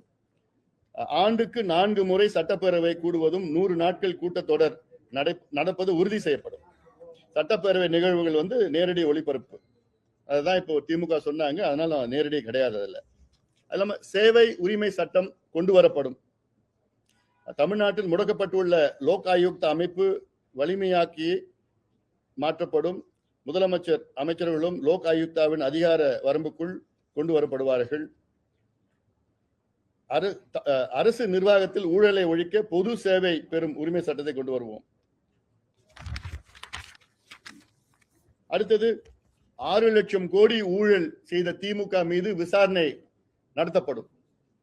அதாவது இந்த 5 ஆண்டு காலத்துல திமுக 6 லட்சம் கோடி ஊழல் செஞ்சிருக்கிறாங்க. அதுல எல்லாமே ஆதாரங்கள் எல்லாம் இருக்கு. அதுக்கு மிகப்பெரிய ஒரு விசாரணை கமிஷனை அமைத்து அத்துணை துறைகள், அதாவது மணல் கொள்ளை, கனிம வள கொள்ளை, பணியாளர் நியமன ஊழல், ஒப்பந்த ஊழல், பணியிட மாற்று ஊழல், மது வணிகத்தில் வரி ஏய்ப்பு என 6 லட்சம் கோடி அளவிற்கு ஊழல்கள் நடைபெற்றிருப்பதாக குற்றச்சாட்டுகள் எழுந்துள்ளன. இதற்கு ஒரு ஆணையத்தை அமைச்சு சிறப்பு நீதிமன்றம், அதாவது இதுல மதுரை, கோவை, மதுரை, சென்னையில சிறப்பு நீதிமன்றம் கொடுத்து இந்த வழக்குகள் எடுக்கப்படும். 8 மாவட்டங்களில் சிப்காட் தொழிற்பேட்டை அமைக்கப்படும். இல்லாத மாவட்டங்களில் 8 மாவட்டங்கள். அதே நேரத்தில் 1 சென்ட் நிலம் கூட விளை நிலங்களை சிப்காட்டுக்காகவோ தொழிற்பேட்டைக்காகவோ வேற எந்த திட்டத்துக்காகவோ விளை நிலங்கள் எடுக்கப்படாது. விவசாய நிலங்கள் விளை நிலங்களாகவே தான் இருக்கும். 1 சென்ட் நிலம் கூட எடுக்க மாட்டோம். தொழில் முதலீடு வெள்ளை அறிக்கை வழங்கப்படும். இப்ப திமுக ஒரு மிகப்பெரிய ஒரு மோசடி பண்ணாங்க. கடந்த அவங்க அறிக்கையில 12 லட்சம் கோடி ரூபாய் முதலீடு செய்யப்படும் என்று சொன்னாங்க. அதுல 34 லட்சம் பேருக்கு வேலை வாய்ப்புன்னு. இப்ப திமுக என்ன அதுல சொல்றாங்க, கோல் போஸ்ட மாத்திட்டு 50 லட்சம் பேருக்கு வேலை வாய்ப்பு தனியார் துறையில, 18 லட்சம் கோடி முதலீடுன்னு. கடந்த 5 ஆண்டு காலத்துல எவ்வளவு லட்சம் கோடி முதலீடு வந்திருக்கு தெரியுமா உங்களுக்கு? வெறும் 90,000 கோடி தான் ஆக்சுவல் முதலீடு. 12,16,000 கோடிக்கு புரிந்துணர்வு ஒப்பந்தம், மெமரண்டம் ஆஃப் அண்டர்ஸ்டாண்டிங் தான் வழங்கப்பட்டிருக்கிறது. அவ்வளவுதான், கையெழுத்து தான் போடப்பட்டிருக்கிறது. கடந்த 5 ஆண்டு காலத்திலே திமுக அமைச்சரவையில ஒப்புதல் அளித்தது எவ்வளவு தெரியுமா? 1,66,000 கோடிக்கு தான் ஒப்புதல் அளிக்கப்பட்டிருந்தது. Actual investment only 90,000 crores. ஆனா இப்ப என்ன சொல்றாங்க, அடுத்தது 18 லட்சம் கோடிக்கு முதலீடு வரும். 1 லட்சம் கோடிக்கு நீ முதலீடு செய்ய துப்பு இல்லை உங்களுக்கு. நீ 18 லட்சம் கோடிக்கு முதலீடு செய்ய போறியா அடுத்த 5 ஆண்டு காலத்துல? எவ்வளவு ஏமாற்றுறது எல்லாமே. $3.5 trillion பொருளாதாரம் எங்களுடைய இலக்கு. தமிழ்நாட்டின் ஆண்டு பொருளாதார உற்பத்தி மதிப்பை 2047 ஆண்டில் $3.5 trillion $, உயர்த்த நடவடிக்கைகள் மேற்கொள்ளப்படும். ஆண்டு வளர்ச்சி குறைந்தது ஒரு 10 விழுக்காடு வளர்ச்சி அதை எட்ட பண்ணிருப்போம். அதாவது தமிழக அரசின் வரி அல்லாத வருவாயை ஆண்டிற்கு குறைந்தது ஒரு 2 லட்சம் கோடியாக உயர்த்த நடவடிக்கை எடுப்போம். அப்புறம் பொதுத்துறை நிறுவனங்களில் 50,000 கோடி முதலீடு. மகளிருக்கு மாதம் 2,000 ரூபாய் மகளிர் உரிமை தொகை உயர்த்தப்படும். இப்ப இருக்கிற 1,000 ரூபாய் கொடுக்கறாங்க, 2,000 ரூபாய் மகளிருக்கு உயர்த்தப்படும். மகளிருக்கான உரிமை தொகை எந்த நிபந்தனைகளும் இல்லாமல் அரிசி, குடும்ப அட்டை வைத்திருக்கும் அனைவருக்கும், இதுல இவங்க அவங்க எல்லாம் இல்ல, எல்லாத்துக்கும் 2,000 ரூபாய் வழங்கப்படும். அது இல்லாம முக்கியமானது என்னன்னா, பெண்களின் முன்னேற்றத்தை உறுதி செய்யும் வகையில் ஏழை பெண்கள் தொழில் தொடங்க 25,000 கடன் வழங்கப்படும். இதில் 10,000 மானியமாக போக மீதி 15,000 2 ஆண்டுகளில் செலுத்தினால் போதும். ஏன்னா இந்த கொரோனா பிறகு தொழில் இல்லாம எவ்வளவு தொழில் நலிந்து விட்டது. இப்ப ஒரு சிறு தொழில் ஒரு 25,000 ரூபாய் ஒரு பெண்ணு கிட்ட கொடுத்தீங்கன்னா அவங்க ஒரு சாலை ஓரத்துல ஒரு சின்ன கடை போடுவாங்க. அதுல வருமானம் வரும். அவங்களுக்கு ஒரு சுயமரியாதையோட வாழலாம். அதுல முடிச்சிடறேன் இதுதான் சொன்னா இன்னும் 1.5 மணி நேரம் ஆகும். அவ்வளோ திட்டங்கள் இருக்கு. எங்களுக்கு பாதி திமுக அறிக்கையில வந்திருக்கும். அதனாலதான் லேட்டா திட்டமிட்டு தான் வெளியிட்டு இருக்காங்க.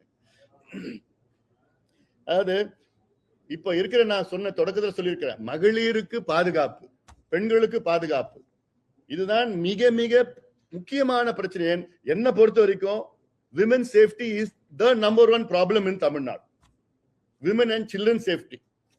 இதுல மகளிர் பாதுகாப்பை உறுதி செய்வதற்கான கல்வி நிலையங்கள், அரசு மற்றும் தனியார் அலுவலகங்கள் அமைந்துள்ள பகுதிகளிலும் ஆள் நடமாட்டம் இல்லாத இடங்களிலும் வலிமையான கண்காணிப்பு கேமரா கட்டமைப்பு, சிசிடிவி எல்லாம் இந்த பகுதியில் எல்லாம் சிசிடிவி அது இல்லாம சமூக விரோதிகள் பெண்களுக்கு எதிரான குற்றங்கள் செய்ய வாய்ப்புகள் இடங்களில் சாதாரண உடையில் ஆண் பெண் காவலர்கள் மறைந்திருந்து கண்காணிக்கப்படுவார்கள். பெண்களுக்கு திருமண வயதை 21 உயர்த்தும்படி மத்திய அரசை நாங்கள் வலியுறுத்துவோம். இது முக்கியமான ஒரு சோசியல் இஷ்யூ. இதுக்குள்ள நான் போக விரும்பல. நான் இதை பத்தி பேசினா 1/2 மணி நேரம் ஆகும். அது இல்லாமல் தமிழகத்தில் கல்வி மற்றும் வேலை வாய்ப்பில் திருநங்கையர்களுக்கு 1 விழுக்காடு தனி இடஒதுக்கீடு வழங்கப்படும். அது இல்லாமல் இப்போ ஒரு புது ஸ்கீம் நாங்கள் கொண்டு வருவோம். ஏழை தொழிலாளர்களின் நலன் கருதி ரூபாய் 10க்கு சோறு, சாம்பார், ரசம், தயிர், கூட்டு, பொரியல், ஊறுகாயுடன் நிறைவான மதிய உணவு வழங்கப்படும். 10 ரூபாய்க்கு. இலவசம் இல்லை, 10 ரூபாய்க்கு. இல்ல ஞாயிற்றுக்கிழமை அன்னைக்கு அசைவம் 25 ரூபாய்க்கு. நியாய விலை கடைகளில் ஒரு குடும்பத்திற்கும் 1 கிலோ கடலை எண்ணெய். தோரம்பருப்பு, இப்ப நியாய விலை கடையில தோரம்பருப்பு மட்டும்தான் கொடுத்துட்டு இருக்காங்க. அது கூடுதலாக உளுத்தம் பருப்பும் 1 கிலோ வழங்கப்படும். அதாவது அரசு ஊழியர்களின் பங்களிப்பில்லா ஓய்வூதிய திட்டம். அரசு ஊழியர்களுக்கு பழைய ஓய்வூதிய திட்டம் கொண்டு வரப்படும். இந்த ஓய்வூதிய திட்டத்திற்கான அரசு ஊழியர்கள் எவரும் பங்களிப்பு தொகை செலுத்த அவசியம் கிடையாது. 8ஆம் ஊதிய குழு அதன் அறிக்கை தாக்கல் செய்தவுடன் அதன் பரிந்துரைகள் தமிழ்நாட்டில் செயல்படுத்தப்படும். அதன் அடிப்படையிலே 2026 ஜனவரி 1ஆம் தேதி முதல் தமிழக அரசு ஊழியர்கள் மற்றும் ஆசிரியர்கள் ஊதிய உயர்வு வழங்கப்படும். இது சம்பந்தமா பல திட்டங்கள் வச்சிருக்கிறோம். இது வந்து இப்ப நல்லா விரிவா சொல்ல முடியல. அது அரசு ஊழியர்கள் அத்தனை பேரும் இதெல்லாம் படிச்சுக்குங்க. இது வந்து மிக மிக முக்கியமானது. இது அவசியமாக நாங்கள் எல்லாம் வரவேற்றோம். அதாவது அரசாணை எண் 243 ரத்து செய்யப்படும். மொத்தம் எவ்வளவு பல திட்டங்கள் அரசு ஊழியர்களுக்கு வச்சிருக்கிறோம். அது இல்லாம அமைப்பு சாரா தொழிலாளருக்கு எவ்வளவு திட்டங்கள் வச்சிருக்கிறோம். அல்லாம மூலதன செலவு ஒரு ஆண்டுக்கு வந்து, அதாவது கேபிட்டல் இன்வெஸ்ட்மெண்ட் வந்து ஒரு ஆண்டுக்கும் 1,25,000 கோடி ஒதுக்கப்படும். ஏன்னா இப்ப தமிழ்நாட்டுல திமுக ஆட்சிக்கு வந்து 5 ஆண்டு காலத்துல தமிழ்நாட்டினுடைய நேரடி கடன் நிர்வாக கடன் மட்டும் பாத்தீங்கன்னா இன்னைக்கு கிட்டத்தட்ட 4,96,000 கோடி. திமுக ஆட்சி வருவதற்கு முன்பு ஒட்டுமொத்தம் தமிழகத்தினுடைய நேரடி கடன் வந்து 4,56,000 கோடியா இருந்தது. அதாவது 4,56,000 கோடி என்பது கிட்டத்தட்ட 74 ஆண்டுகள் சுதந்திரம் அடைந்து 74 ஆண்டுகள் வந்து 4,56,000 கோடியா இருந்தது. அதாவது 2021 வரை. இந்த 5 ஆண்டுகள்ல திமுக அரசு ஆட்சிக்கு வந்து அதை கூடுதலாக 4,96,000 கோடி, கிட்டத்தட்ட 5 லட்சம் கோடி கடனை வாங்கியிருக்கு. இது ஒரு நிர்வாகமா?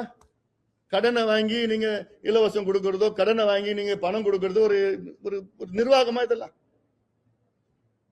74 வருஷமா 4.5 லட்சம் கோடி கடன், 5 ஆண்டுகள்ல கிட்டத்தட்ட 9.5 லட்சம் கோடி கடன். இதெல்லாம் ஒரு நிர்வாகமே கிடையாது. அதுல மூலதன செலவே கிடையாது, கேபிட்டல் இன்வெஸ்ட்மெண்டே கிடையாது. எல்லாமே கடனை வாங்கி கடன் அடைக்கிறது, கடனை வாங்கி வட்டி அடைக்கிறது, கடனை வாங்கி 1000 ரூபாய் கொடுக்கிறது, கடனை வாங்கி 2000 ரூபாய் கொடுக்கிறது. கோவை மதுரையில மெட்ரோ ரயில், அப்புறம் வந்து பேருந்து கட்டணம் உயராது. தமிழ்நாட்டில் உள்ள 8 அரசு போக்குவரத்து கழகங்கள் மேம்படுத்தி லாபத்தில் இயங்க அரசு நடவடிக்கை எடுக்கப்படும். 10,000 புதிய ஓட்டுநர்கள் நடத்துனர்கள். அப்புறம் மின் கட்டணம் குறைக்கப்படும். இதுதான் திமுக சொன்னாங்க, நாங்கள் ஆட்சிக்கு வந்தா மின்சார கட்டணத்தை நாங்க குறைப்போன்னு. ஆனால் 4 ஆண்டுகளில் 18 விழுக்காட்டிலிருந்து 56 விழுக்காடு வரை மின் கட்டணத்தை உயர்த்திருக்கின்றார் திமுக அரசு. 4 முறை, 4 ஆண்டுல 4 முறை உயர்த்திருக்கின்றார்கள். 18% இருந்து 56%, சில பேருக்கு 18, சில பேருக்கு 24, 28, 30 அப்படிலாம். அது இல்லாமல் வீடுகளுக்கு மின்சாரம் கட்டணம் செலுத்த, அதாவது எங்களுடைய கோரிக்கை வந்து மாதாந்திரம் மின் கட்டணம் கணக்கு எடுக்கப்படும். இதுதான் திமுக கோரிக்கை வச்சிருந்தாங்க கடந்த தேர்தலில். இப்ப கேட்டா அதுல வந்து ஸ்மார்ட் மீட்டர் வந்தாதான் முடியும். பொய் சொல்லியே வாழ்ந்துட்டு இருக்க திமுக. ஸ்மார்ட் மீட்டர்கள், அதாவது ஸ்மார்ட் மீட்டர்கள் வந்து அனைத்து வீடுகளிலும் இலவசமாக பொருத்தப்படும். ஏன்னா திமுக கணக்கு ஒன்று போட்டு வச்சிருக்கிறாங்க. ஸ்மார்ட் மீட்டர்னா அவங்க ஆக்சுவலா ஸ்மார்ட் மீட்டர் வந்து விலையே கிட்டத்தட்ட ஒரு 4,000 ரூபாய், 4,500 ரூபாய். ஆனா திமுக அவங்க விலை எவ்வளவுனா 15,000 ரூபாய். அதுல எத்தனையோ 1000 கோடி ஊழல். ஆனாலும் மூத்த குடிமக்கள் ஓய்வூதியம் வந்து 2,000 உயர்த்தப்படும். அரசு பள்ளி மாணவர்களுக்கு மாலை சிற்றுண்டி இலவசமாக வழங்கப்படும்.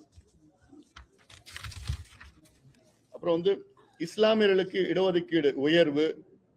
அந்த சமூக நீதி சாதிவாரி கணக்கெடுப்பு நடத்த பிறகு பிற இஸ்லாமியர்களுக்கான இடஒதுக்கீடு அதிகரிக்கப்படும், உள்ஒதுக்கீடு வழங்கப்படும்.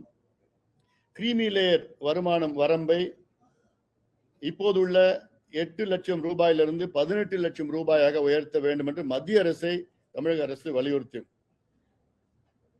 அப்புறம் வந்து மத்திய அரசு ரோஹிணி ஆணையம் பரிந்துரைகளை செயல்படுத்தும்படி மத்திய அரசை கேட்டுக்கொள்ளப்படும். அப்புறம் வந்து 12 லட்சம் ஏக்கர் பஞ்சமி நிலங்கள் மீட்கப்படும். அதாவது பட்டியலின மக்களுக்காக வழங்கப்பட்ட இந்த 12 லட்சம் ஏக்கர் பஞ்சமி நிலம், அதுல வந்து திமுக நாங்க அது மீட்கப்படும் சொல்லி ஒன்றும் பண்ணல. அது ஏமாத்தி தான் பண்ணிட்டாங்க. அதாவது பசுவின் பாலுக்கு 45 ரூபாய் விலை விவசாயிகளுக்கு வழங்கப்படும். விவசாயிகளிடமிருந்து 1 லிட்டர் பால் பசும்பால் வந்து 45 ரூபான்னு கொடுத்து விவசாயிகளிடம் வாங்கப்படும். ஆவின் நிறுவனங்கள் பால் கொள்முதல் வந்து இலக்கு ஒரு நாளைக்கு 50 லட்சம் லிட்டராக. ஏன்னா இப்ப இருக்கிறது வந்து ஒரு 20, 22, 23 லட்சம் தான். ஏன்னா அவங்களுக்கு என்னன்னா அவங்களுக்கும் தனியார் பால் நிறுவனங்களுக்கும் என்ன அண்டர்ஸ்டாண்டிங் அவ்வளவுதான் இருக்குது. அப்புறம் மீன்பிடி தடைக்கால நிவாரணம் வந்து 15,250 உயர்த்தப்படும். அதாவது ஒரு நாளைக்கு வந்து 250, 61 நாளைக்கு, ஒரு நாள் 250 விதமாக 61 நாளைக்கு 15,250 மீனவர்களுக்கு உறுதியாக கொடுக்கணும். அவங்களுக்கு அவசியமானது. மழைக்கால நிவாரணமாக மீனவர்களுக்கு 6,000 ரூபாய். அப்புறம் மீனவர்களுக்கு வந்து உள் ஒதுக்கீடு, அவங்க இன்ன நாள் கோரிக்கை, மீனவர்களுக்கு மீன நாள் கோரிக்கை. அது இல்லாமல் மத்திய அரசு வந்து மீனவர்களுக்கு தனி அமைச்சகத்தை உருவாக்கும்படி வலியுறுத்துவோம். சென்னையிலே ஆசிய விளையாட்டு போட்டி நடைபெறும். போட்டி தேர்வு பயிற்சி மையங்கள் சென்னையில நடைபெறும். அப்புறம் வந்து ஊடக பத்திரிகையாளர்கள் நலன் கொஞ்சம் இன்ட்ரெஸ்டா கேட்பாங்க நினைக்கிறேன். தமிழக ஆமா இதுல கொஞ்சம் பொறுத்துக்குங்க. அதுக்கு முன்னாடி தமிழக திரை உலகில் சிறிய முதலீட்டில் தயாரிக்கப்பட்ட சுமார் 2000 திரைப்படங்கள் வெளியிட முடியாமல் முடங்கி கிடக்கின்றன. இந்த திரைப்படங்கள் அனைத்தும் அடுத்த 3 ஆண்டுகளில் வெளியாவது உறுதி செய்யப்படும். அதாவதுங்க, திமுக ஆட்சியில செய்த மிகப்பெரிய ஒரு மோசடியில என்னன்னா, இந்த திமுக குடும்பம், முதல் குடும்பம் மட்டும்தான் திரைத்துறையை ஆக்கிரமித்து அவங்க கட்டுக்கோப்புல வச்சிருக்கிறாங்க. இதுல திரைத்துறையை சார்ந்தவர்கள் பல பேர், அதாவது தயாரிப்பாளர்கள் எத்தனையோ பேர், நடிகர்கள் இருந்து தயாரிப்பாளர்கள் இருந்து முக்கியமான பிரமுகர்கள் வந்து எங்கிட்ட பலவர் சொல்லியிருக்கிறாங்க, எங்களை காப்பாத்துங்க. 2000 திரைப்படங்கள் வந்து இன்னைக்கு பெட்டியிலையும், அந்த காலத்துல பெட்டியில வச்சிருப்பாங்க, இப்ப ஹார்ட் டிஸ்க்ல வச்சிருக்கிறாங்க, ரிலீஸ் பண்ண முடியல. ஏன்னா ஒரு ஆண்டுக்கு 52 வாரங்கள் தான் இருக்கு. அந்த 52 வாரங்கள்ல ரெட் ஜாயிண்ட் மட்டும் 40 வாரங்கள் எடுத்திருக்கிறாங்க அவங்க படத்துங்களுக்கு. எவ்வளவு பெரிய ஒரு மோசடி பாருங்க.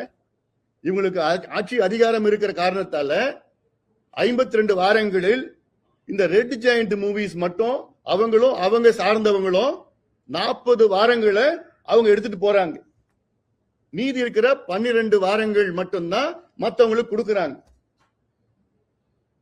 இது எவ்வளவு பெரிய ஒரு ஃப்ராட், எவ்வளவு பெரிய ஒரு மோசடி. திமுக ஆட்சியை அகற்றுவதற்கு திரைத்துறையை சார்ந்தவர்கள், ஏன்னா திரைத்துறையில ஏதோ நீங்க நடிகர்கள் தயாரிப்பாளர்கள் மட்டும் நினைச்சுக்காதீங்க, அதுல 10 லட்சம் பேருக்கு மேல பணியாற்றுகின்றார்கள். கிட்டத்தட்ட 3-4 லட்சம் குடும்பங்கள் ஏழ்மையில இருக்கிறாங்க. இன்னைக்கு படம் எடுக்கிறாங்க, முடியல, அவங்க வெளியில சொல்ல முடியல. வெளியில சொன்னா அவங்களுக்கு தியேட்டர் கிடைக்காது. அதனால இது கோபத்துல கொந்தளிப்பா இருக்கிறாங்க திரைத்துறையில் எல்லாமே. தமிழ்நாட்டில் வலிமை உள்ள சிண்டிகேட் அமைத்துக் கொண்டு திரை அரங்குகள் மீது ஆதிக்கம் செலுத்தும் நிலைக்கு அதுக்கு முடிவு கட்டப்படும்.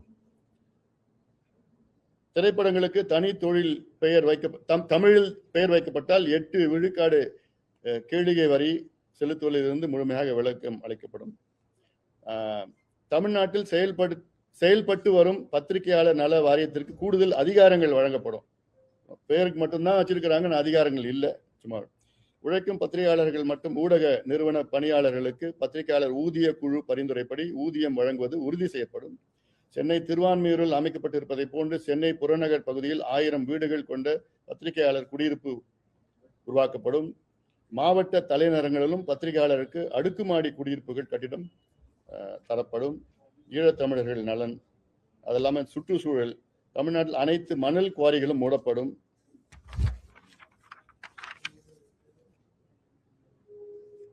அதாவது கிளீன் ஏர் ஆக்ஷன் பிளான் அது வந்து செயல்படுத்தப்படும். சட்டம் ஒழுங்கை காப்பாற்ற காவல்துறைக்கு முழு சுதந்திரம் அளிக்கப்படும். காவல்துறைக்கு சுதந்திர உறுதி செய்ய மாநில பாதுகாப்பு ஆணையம் புதுசாக ஏற்படுத்தப்படும். அதாவது காவலர்களுக்கு 8 மணி நேரம் பணி வரம்பு நிர்ணயிக்கப்படும். காவலருக்கு 7 ஆண்டுகளுக்கு ஒரு பதவி உயர்வு வழங்கப்படும். காவலராக பணியில் சேர்பவர்களுக்கு ஓய்வு பெறும்போது ஆய்வாளர் நிலைக்கு பதவி உயர்வு பெறுவது உறுதி செய்யப்படும். அப்புறம் வந்து கூடுதல் போக்சோ மகளிர் நீதிமன்றங்கள் அமைக்கப்படும். உச்சநீதிமன்றம் கிளையை சென்னையில் அமைக்க நடவடிக்கை எடுக்கப்படும். உயர் நீதிமன்றத்தின் தமிழ் ஆட்சி மொழியாக மத்திய அரசிடம் அளிக்கப்படும். போக்சோ வழக்குகளை விரைந்து விசாரிக்க முடிக்க அனைத்து மாவட்டங்களிலும் குறைந்தது ஒரு சிறப்பு நீதிமன்றம் அமைக்கப்படும். பெண்களுக்கு எதிரான குற்றங்கள் விசாரிக்கும் சிறப்பு நீதிமன்றங்கள் எண்ணிக்கை அதிகரிக்கப்படும். தமிழ் மொழி வளர்ச்சி, தமிழ் கட்டாய பாடமாக்கப்படும். குறைந்தது தமிழ் வந்து ஒரு கட்டாய பாடமாக. தமிழ் வச்சுதான் திமுக ஆட்சிக்கு வந்தாங்க 67ல. ஆனா இவ்வளவு காலமா ஆட்சி செய்து இன்னைக்கு தமிழ்நாட்டுல தமிழ் படிக்காமலே பட்டம் வாங்கலாம்.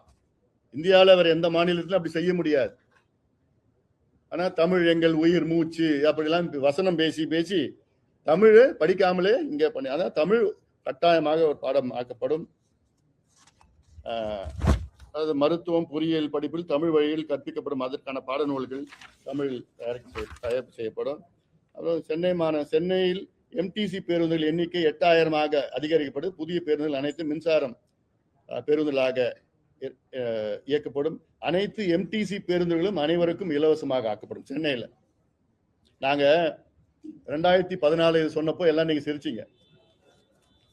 சென்னையில நாம் விரும்பும் சென்னைன்னு ஒரு ஆவணம் நான் வெளியிட்டேன் 2015-16. அப்பெல்லாம் நீங்களும் சிரிச்சீங்க. எல்லாம் மக்கள் என்னடா எல்லாமே இலவச பேருந்துகள் சொல்றான், எப்படி சாத்தியமா அப்படிலாம் கேட்டீங்க. அப்ப அதுக்கு நான் காரணம் சொன்னேன். இலவச பேருந்துகள் வந்ததுன்னா இதுல ரோடு வேர் அண்ட் டயர் குறையும், ஆக்சிடென்ட்ஸ் குறையும், என்வாயன்மெண்ட் பொல்யூஷன் குறையும், உயிர் இல்லாம வந்து எல்லாமே அதுல பயன்படுத்துவாங்க. கார் யூசேஜ் எல்லாம் குறையும், பஸ் யூசேஜ் குறையும், பொருளாதாரம் முன்னேறும், ஒவ்வொரு வீட்லயும் 3000 ரூபாய் மிச்சப்படுத்தலாம், டூரிசம் அதிகமாகும், அப்படிலாம் எவ்வளவு இருக்கு. எங்க இருந்து இங்க ஒன்னா வேலைக்கு செய்யலாம் அப்படின்லாம் சொன்னேன். இன்னைக்கு அந்த நிலை வந்திருக்குது, பெண்களுக்கு வந்திருக்கு. அதனால நாங்க வந்து தொலைநோக்கு சிந்தனை உள்ளவர்கள். பாட்டாளி மக்கள் கட்சி அதிகாரத்துக்கு மட்டும்தான் வரல. ஆனா அதிகாரத்துல இருந்தா என்னென்ன செய்வோமோ அத்தனையும் நாங்க தொடர்ந்து வலியுறுத்திட்டே இருப்போம். அதுல எங்களுடைய யோசனைகளை அதிகாரத்தில் இருப்பவர்கள் அதுல கொஞ்சம் பயன்படுத்தலாம். ஆனா எங்களுக்கு கொஞ்சம் கிரெடிட் கொடுத்தா நல்லா இருக்கும். அதே போன்ற இயற்கை வேளாண்மை வலியுறுத்தி வேளாண் விஞ்ஞானி நம்மாழ்வார் அவர்களுக்கு மணிமண்டபம் அமைக்கப்படும். சென்னையில தமிழ் இசை விழா நடத்தப்படும். இதற்காக சென்னையில் தமிழக அரசின் சார்பில் அனைத்து வசதிகளுடன் கூடிய தமிழ் இசை அரங்கம் பிரம்மாண்டமாக அமைக்கப்படும். மிகப்பெரிய ஒரு அரங்கம் தமிழ் இசைக்காக. ஆண்டுதோறும் அங்க விழாக்கள், பெரிய மண்டபம், பிரம்மாண்டமான மண்டபம் அமைக்கப்படும். ஏன்னா இந்த கோயம்பேடு பஸ் ஸ்டாண்ட எப்படி வந்து அங்க லூலு மால் கொண்டு வரணும்னு ரொம்பவே இங்க இருக்கிற உள்ளூர் அமைச்சர் வந்து திட்டமிட்டார். அதை நான் இந்த அன்புமணி ராமதாஸ் வந்து அதை முறியடிச்சிருக்கிறேன். அங்க போய் அந்த கோயம்பேடு பேருந்து நிலையத்தை வந்து பசுமை பூங்காவாக ஆக்கணும்னு அது போராட்டம் பண்ணி கையெழுத்து வாங்கி ஆர்ப்பாட்டம் பண்ணதுனாலதான் இன்னைக்கு அவங்க இருக்கு. இல்லைன்னா எல்லாரும் லூலு லாலு எந்த மால்லாம் கட்டி காசு வாங்கிட்டு முடிச்சிட்டு இருப்பாங்க. அது போன்று இன்னைக்கு தமிழ் இசைக்காக மிகப்பெரிய ஒரு பிரம்மாண்டமான ஒரு கட்டணம். அது பாட்டாளி மக்கள் கட்சியால் தயாரிக்கப்பட்டுள்ள 2026 ஆண்டு சட்டப்பேரவை தேர்தலுக்கான தேர்தல் அறிக்கையில் 42 தலைப்புகளில் மொத்தம் 717 வாக்குறுதிகள் அளிக்கப்பட்டுள்ளன. அந்த வாக்குறுதிகள் அனைத்தையும் நிறைவேற்றுவதற்கு பாட்டாளி மக்கள் கட்சி கடுமையாக உழைக்கும் என்று உறுதியளிக்கின்றேன். நன்றி.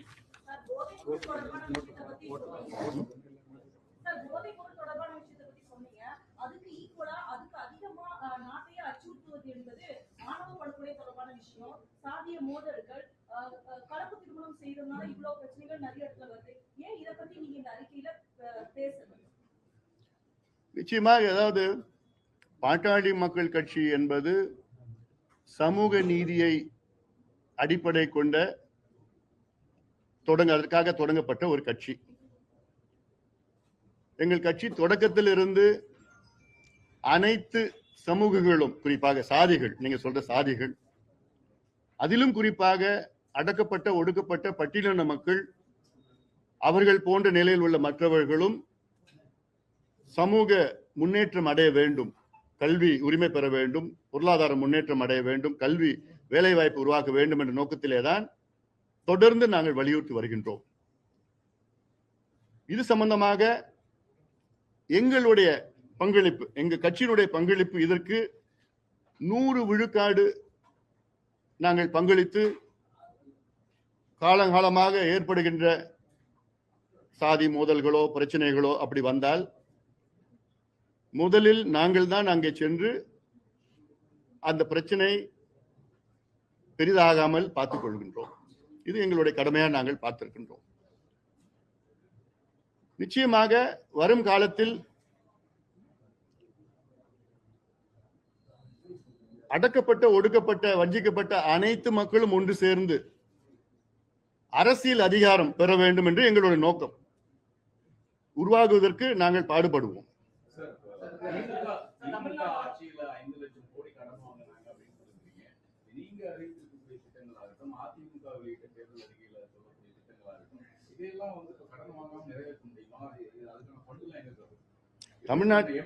தமிழ்நாட்டிலே இருக்குங்க, இந்த ஃபண்ட் எல்லாம் தமிழ்நாட்டிலே இருக்கு.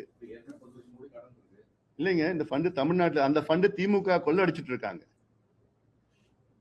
நல்ல ஒரு நேர்மையான ஆட்சி கொடுத்தாலே வரி வருவாய் தமிழ்நாட்டிலே இருக்கின்ற இயற்கை வளங்கள் எவ்வளவு இருக்கு தமிழ்நாட்டில், அதுல இருந்து கொண்டு வரலாம். இப்ப மணல் கொள்ளை எடுத்துக்குங்க.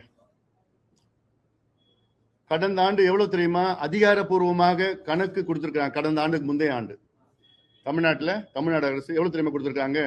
28 கோடி. ஓராண்டு மணலால் வருமானம் தமிழக அரசுக்கு எவ்வளோ? 28 கோடி. வெறும் 28 கோடி.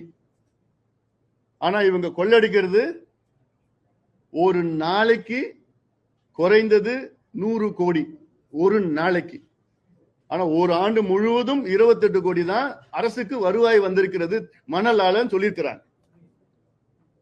இதே போன்ற கனிம வளங்கள், மலைகள், அதாவது திமுக மலை முழுங்கின்னு மலையா முழுங்கிட்டாங்க இந்த ஆண்டு காலத்துல.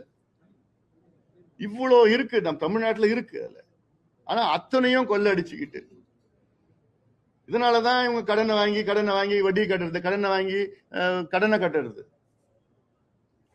அதுல இப்ப கடன் வாங்கி இருக்கிறாங்களே, இதுல எவ்வளவு மூலதனம் செலவு பண்ணிருக்கிறாங்க? 5 லட்சம் கோடி கடன் வாங்கியிருக்கிறாங்க. அதுல கேபிட்டல் இன்வெஸ்ட்மெண்ட் பாத்தீங்கன்னா கிட்டத்தட்ட ஒரு 1,60,000 கோடி தான். அப்ப மீதி எல்லாமே இவங்க ஏதாவது ஒரு நிர்வாக திறமை இருந்தா செய்யலாங்க, நிர்வாகம் செய்யலாங்க. திறமை இல்லாதவர்கள் நிர்வாகம் செஞ்சா இப்படிதான் இருக்கும். அதுக்கு முதலமைச்சருக்கு நிர்வாகம் என்ன நடக்குதுன்னு தெரியணும். முதலமைச்சரை சும்மா வச்சிருக்கிறாங்க, அவ்வளவுதான். ஒரு 4 அதிகாரிகள் இருக்கிறாங்க, 4 வியாபாரிகள் இருக்கிறாங்க. அந்த 4 வியாபாரிகள் யாருன்னா ஏவா வேலு, சேகர் பாபு, செந்தில் பாலாஜி, நேரு, இப்படி போன்ற ஒரு 4 வியாபாரிகள் முதலமைச்சரை சூழ்ந்து இதுக்கு போடுங்க, இங்க போட்டீங்கன்னா இங்க வரும், இங்க முதலீடு போடும், இது போட்டா இங்க காசு எடுத்துடலாம், எலெக்ஷன் நேரத்துல 1000 ரூபாய் ஓட்டு 2000 ஓட்டு கொடுக்கலாம். திமுக இந்த தேர்தலில் ஒவ்வொரு பூத்துலயும் ஒரு ஓட்டுக்கு 2000 வச்சிருக்கிறாங்க, பதுக்கி வச்சுட்டாங்க எல்லாம் தமிழ்நாடு முழுக்க. அதாவது இது இந்த ஒட்டுமொத்த காசை கொள்ளடிச்சது இவங்க தான். டாஸ்மார்க்ல மட்டும் பார்த்து சொல்றீங்களா, 1,82,000 கோடி ஊழல். சும்மா நான் ஒரு நம்பர் தான் போட மாட்டேன் நான். இப்ப வரி ஏய்ப்புல இருந்து எல்லாமே இதெல்லாம் சரி செஞ்சேன்னா போதும். ஒன்னொன்னுத்துக்கும் அதுல போதுமானது இருக்கு. நீங்க எவ்வளவு கடனை வாங்குங்க, கடன் வாங்குறது தப்பு கிடையாது. மூலதன செலவு பண்ணுங்க, இரிகேஷன் ஸ்கீம்ல பணத்தை போடுங்க, மெடிக்கல் காலேஜ்ல பணத்தை போடுங்க, அரசு பள்ளிக்கூடத்தை மேம்படுத்தி ஆசிரியர்களை போட்டு இலவச கல்வியை கொடுங்க, சாலைகள், தொழிற்சாலைகள் அதுல போடுங்க, தப்பே கிடையாது. சும்மா நீங்க கடனை வாங்கி ஆனா என்னன்னா அவங்களுக்கு தெரியும் மீண்டும் வரப்போறதுன்னு தெரியும் திமுக.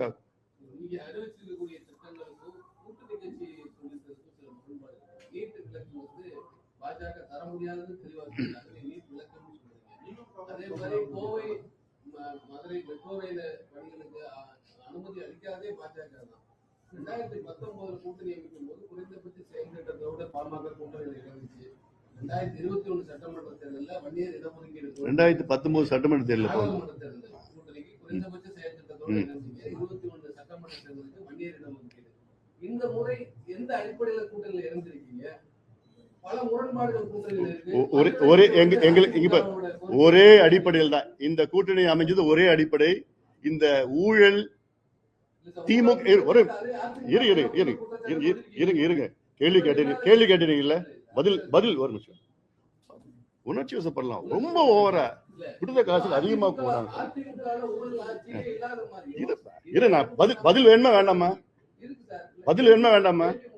இல்லப்பா சொல்லுங்கப்பா. சொல்லியாச்சு இல்லப்பா, எத்தனை வாட்டி கேள்வி கேட்டுட்டு இருப்ப. இது சந்தி அதிமுக மேலே வச்சிருக்கீங்க, திமுக மேலே வச்சிருக்கீங்க. ஊழல் காரணத்துக்காக மட்டும் அதிமுக கூட்டணிங்கிறது எப்படி ஏத்துக்கிறது? வைகோ எத்தனை ஊழல் குற்றச்சாட்டு திமுக மேல வச்சிருக்கிறாரு? இல்ல நான் சொல்றேன், பதில் வேணுமா வேணாமா? இல்ல நான் வேற என்ன கேள்வி கேட்பேன், பதில் வேணுமா வேணாமா? வைகோ திமுக மீது எத்தனை ஊழல் குற்றச்சாட்டு வச்சிருக்கிறாரு? திருமாவளவன் அவர்கள் திமுக மீது எத்தனை ஊழல் குற்றச்சாட்டு வச்சாரு? காங்கிரஸ் எத்தனை ஊழல் குற்றச்சாட்டு வச்சிருக்குது? கம்யூனிஸ்ட் கட்சி எத்தனை ஊழல் குற்றச்சாட்டு வச்சாங்க? ஏன் விஜயகாந்த் அவர்கள் எத்தனை ஊழல் குற்றச்சாட்டு வச்சாரு? விஜயகாந்த் அவர்கள் கட்சி தொடங்கினதே எதுக்கு? திமுகவை ஒழிக்கணும், அழிக்கணும், ஊழல். அதுக்காக தான் விஜயகாந்த் அவர்கள் கட்சியை தொடங்கினாரு. இந்த கேள்வி அங்க போய் கேளுங்களேன். இல்ல நான் சொல்றேன், ஏன் இந்த கூட்டணி நாங்க அமைச்சோம்னா, ஊழல் திமுக, மக்கள் விரோத திமுக, பெண்களுக்கு பாதுகாப்பு கொடுக்க முடியாத துப்பில்லாத திமுக, சாராய அதை அகற்றப்பட வேண்டும். இது தீய சக்தி. 5 ஆண்டு காலம் மக்கள் வாய்ப்பு கொடுத்து விட்டார்கள், படுதோல்வி அடைந்து விட்டார்கள். அந்த ஒரே காரணத்துக்காக தான் நாங்க எல்லாம் ஒன்னா சேர்ந்திருக்கிறோம். எங்களுக்குள்ள கொள்கை வேறுபாடுகள் இருக்கலாம், தப்பு கிடையாது அது. ஆனா இலக்கு என்னன்னா, இந்த திமுக அகற்ற வேண்டும். நீங்க அந்த கூட்டணியில எல்லாமே கொள்கை வேறு இல்ல. இப்போ கேரளாவில் கம்யூனிஸ்டும் காங்கிரஸும் என்ன பண்றாங்க சொல்லுங்க தம்பி, பண்றாங்கல்ல? அப்போ அவங்க எல்லாமே ஒரே கொள்கையில வச்சிருக்காங்கல்ல. போப்பா, முடிஞ்சு போச்சு. அடுத்த கேள்வி கேள்வி.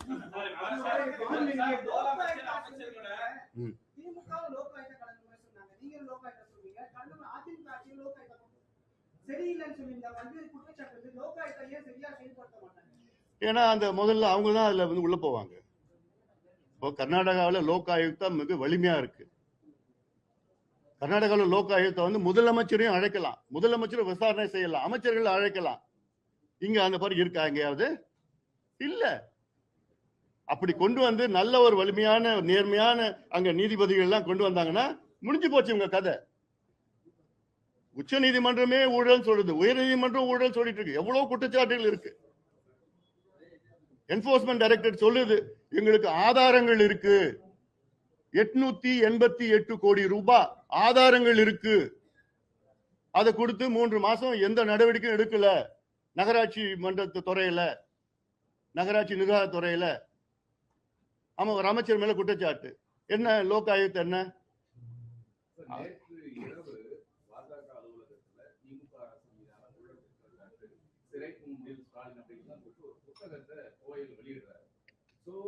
ஆதாரங்கள் இருக்கு, இவ்வளவு ஊழல் பண்ணிருக்கிறாங்கன்னு சொல்லக்கூடிய மத்திய அமைச்சர், மத்திய அரசு ஏன் நடவடிக்கை எடுக்கல? இதே மத்திய அரசு தமிழ்நாடு அரசு மீது நடவடிக்கை எடுப்பதற்கு அதிகாரம் இல்லை அப்படிங்கிற ஒரு வார்த்தை செய்தியாளர் சொல்லியிருக்காரு. ஆனா இதே மத்திய அரசு அரவிந்த் கெஜ்ரிவால் அரசு பண்ணிருக்கு, சிபுசோரனை அரசு பண்ணிருக்கு, வழக்குகள்லாம் பதிவு பண்ணிருக்கிறாங்க. புத்தகத்தை வெளியிடக்கூடிய பாஜக அமைச்சர் மத்திய அரசு ஏன் வழக்கு பதிவுல நடவடிக்கை எடுக்கல, கைது பண்ணல? அதாவது இப்போ நீங்க இடி எடுத்துக்கங்க. இடி தமிழ்நாட்டில் 4800 கோடி ரூபாய் மணல் கொள்ளை தமிழ்நாட்டில் நடைபெற்று இருக்கிறது. அதுவும் ஒரு சிறிய பகுதியில் மட்டும்தான். இந்த ஆதாரத்தை தமிழக அரசிடம் கொடுத்திருக்கு. தமிழக அரசு என்ன செஞ்சிருக்கணும்னா, அது அதிகபட்சம் இல்ல குறைஞ்சபட்சம் ஒரு விசாரணை நடத்தி இருக்கணும். ஆனா தமிழக அரசு என்ன பண்ணிருக்கிறாங்கன்னா, நேரா நீதிமன்றத்துக்கு போயிருக்கிறாங்க. உங்களுக்கு மடியில கனம் இல்லைன்னா நீங்க விசாரணை பண்ண வேண்டியதானே? உயர் நீதிமன்றம் போயிருக்கிறாங்க, அப்புறம் உச்ச நீதிமன்றம் போயிருக்கிறாங்க. அதே போன்று இங்க ஒவ்வொரு குற்றச்சாட்டும் 361 கோடி ரூபாய் டிரான்ஸ்பருக்கு வேலைக்கு டிரான்ஸ்பருக்கு வாங்கியிருக்கிறாங்கன்னு சொன்னா அதுக்கு உச்சநீதிமன்றம் போய் தடை வாங்குறது. ஒன்னொன்னுத்துக்கும் மத்திய அரசு சார்பில் கிடையாது, நடுநிலையா இருக்கின்ற இந்த நிறுவனங்கள் எல்லாம் போய் விசாரணை பண்ணிருக்கிறாங்க, செய்யறாங்க. ஆனா ஒன்னொன்னுத்துக்கும் நீதிமன்றம் போய் அதுக்கு தடை, அது இப்படி இப்படி எல்லாம். ஆனா இதெல்லாம் இப்ப அடுத்தது வரும், நிச்சயமா வரப்போகுது. ஏன்னா ஒவ்வொருவரும் இப்போ ஒரு உதாரணம்,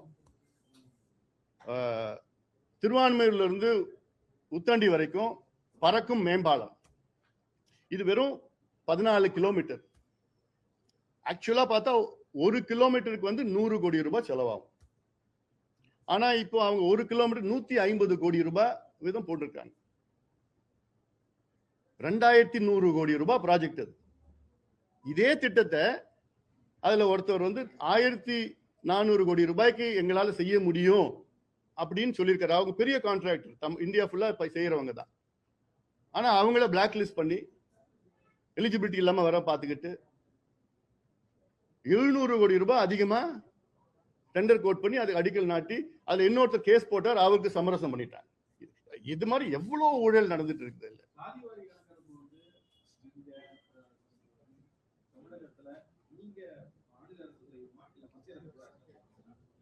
அதாவது மத்திய அரசு இப்ப நேத்துல இருந்து தொடங்கிடுச்சு, வேலைகளை தொடங்கி இருக்கு. இந்தியா முழுவதும் சென்சஸ் எடுக்கு, மக்கள் தொகை கணக்கெடுப்பு. இதுல அடுத்த ஆண்டுல இருந்து அது காஸ்ட் பேஸ்ட் இல்ல, மக்கள் தொகை கணக்கெடுப்பு பிளஸ் காஸ்ட் பேஸ்ட். மத்திய அரசு எடுப்பது ஒரு மேக்ரோ லெவல்ல எடுப்பாங்க. ஏன்னா அவங்களுக்கு சென்சஸும் எடுக்கணும், அதுல காஸ்ட் பேஸும் எடுக்கணும். ஸோ இது ஒரு மேக்ரோ லெவலா இருக்கும். மாநில அரசு எடுத்ததான் மைக்ரோ லெவல் இருக்கும். அந்த மைக்ரோ லெவல் சென்சஸ் தான் நீதிமன்றத்தில் ஜஸ்டிஃபை பண்ண முடியும். நீதிமன்றத்தில் என்ன கேட்கிறாங்க, ஒரு காஸ்ட், ஒரு பாப்புலேஷன் ஒரு பக்கம், சோசியல் பேக்வர்ட்னஸ் ஒரு பக்கம், ரெண்டுத்தையும் ஜஸ்டிஃபை பண்ணாதான் நீங்க இடஒதுக்கீடு கொடுக்கலாம், உள் ஒதுக்கீடு கொடுக்கலாம், உள்பிரிவு கொடுக்கலாம், அதிகப்படுத்தலாம், இதை பண்ணலாம். அந்த ஜஸ்டிஃபிகேஷன் இருக்கணும். அதுக்கு நீங்க மைக்ரோ லெவல்ல துல்லியமான டேட்டா வேணும். அதுக்கு மாநில அரசு எடுத்தாதான் அது கிடைக்கும். இப்ப கர்நாடகாவில் நான் சொன்னேன்ல, பட்டியலின மக்களுக்கு 17 விழுக்காடு இடஒதுக்கீடு. அது பட்டியலின மக்கள்ல அங்க ஒரு சில பிரிவு தான் எல்லா இடத்தையும் தட்டிட்டு போயிருந்தாங்க இவ்வளவு காலமா. பண்ணதுக்கு என்ன, இந்தியா முழுவதும் பண்ணணும். மாநில அரசு எடுத்தா 70 கேள்வி கேட்கலாம், ஒரு ஃபுல் டேட்டா. அண்ட் இன்னொன்னு, இந்த ஒன்லி ஃபார் ஜாதிக்காக மட்டும் கிடையாது. சமூக நீதி கணக்கெடுப்புனா என்னன்னா, ஒவ்வொரு குடும்பமும் என்ன நிலையில இருக்கிறாங்க. It is not only for cost, அவங்களுடைய சோசியல், எக்கனாமிக், எஜுகேஷனல் அவங்களுடைய நிலையை தெரிஞ்சு கொள்வது. அதாவது தமிழ்நாட்டில் 8 கோடி மக்கள் இருக்கிறாங்க, 2.25 கோடி குடும்பம், 2 கோடி குடும்பம்னு வச்சுங்களேன். ஒரு முதலமைச்சர் என்ன பண்ணணும்னா 2 கோடி குடும்பம் என்ன நிலையில் இருக்கு, அது அடிப்படை. ஒரு முதலமைச்சருக்கு வந்த உடனே அதை தெரிஞ்சுக்கிறதுக்கு தான் முதல்ல செய்யணும். 2 கோடி குடும்பம் என்ன நிலையில இருக்கிறாங்க, நிர்வாகம் செய்யறவங்களுக்கு அதுதான் வேலையே. இப்ப நான் முதலமைச்சரா வந்தேன்னா, நான் முதல் 3 மாசம் என்ன பண்ணுவேன்னா, தமிழ்நாட்டில் 2 கோடி மக்கள் என்ன நிலையில இருக்கிறாங்க தெரிஞ்சுப்பேன். அந்த டேட்டா வச்சுக்கிட்டு அந்த மக்களுக்கு யார் யாருக்கு வீடு கிடையில, யார் யாருக்கு வேலை இல்லை, எத்தனை பெண்களுக்கு படிக்கல, அதெல்லாம் செய்யறதுக்கு நான் ஸ்கீம்ஸ் போடுவேன். அதுதான் என்னுடைய ப்ரையாரிட்டி. அதுதான் இந்த கணக்கெடுப்பு டேட்டா வேணும். இப்ப இருக்கிற டேட்டா, இப்போ பறவைகள் சைனால இருந்தது, ஜப்பான்ல இருந்து ரஷ்யால இருந்து அந்த டேட்டா வச்சிருக்கீங்க. எத்தனை மாடு ரோட்ல திரியுதுன்னு வச்சிருக்கீங்க. எத்தனை நாய் ரோட்ல திரியுது டேட்டா வச்சிருக்கீங்க. எல்லாத்தோட டேட்டா தேர்தல்ல யாருக்கு எப்படி ஓட்டு கொடுக்கலாம், எந்த வீட்டுல எந்த ஓட்டு, எந்த ஜாதி, எந்த கட்சின்னு வச்சு அந்த டேட்டா துல்லியமா வச்சிருக்கீங்க. ஆனா தமிழ்நாட்டு மக்கள் படிக்கிறதுக்கு டேட்டா கிடையாது, வேலை போறதுக்கு டேட்டா கிடையாது, உங்க வீட்டுல எத்தனை பாத்ரூம் இருக்கு, பாத்ரூம் கட்டி கொடுக்கறது டேட்டா கிடையாது, விவசாய கூலிகள் எத்தனை பேர் இருக்கு, அவங்களை எப்படி மேம்படுத்த டேட்டா கிடையாது, மீனவர்கள் எத்தனை பேர் படிச்சிருக்கிறாங்க, அவங்களுக்கு என்ன செய்யணும்னு டேட்டா கிடையாது. இந்த டேட்டாலாம் வச்சு வேணும். இதுதான், அதுக்கு தான் நீங்க சமூக நீதி கணக்கெடுப்பு நடத்தினா அத்தனை டேட்டாவும் கிடைக்கும். இந்த data is the most important thing for development of Tamil Nadu.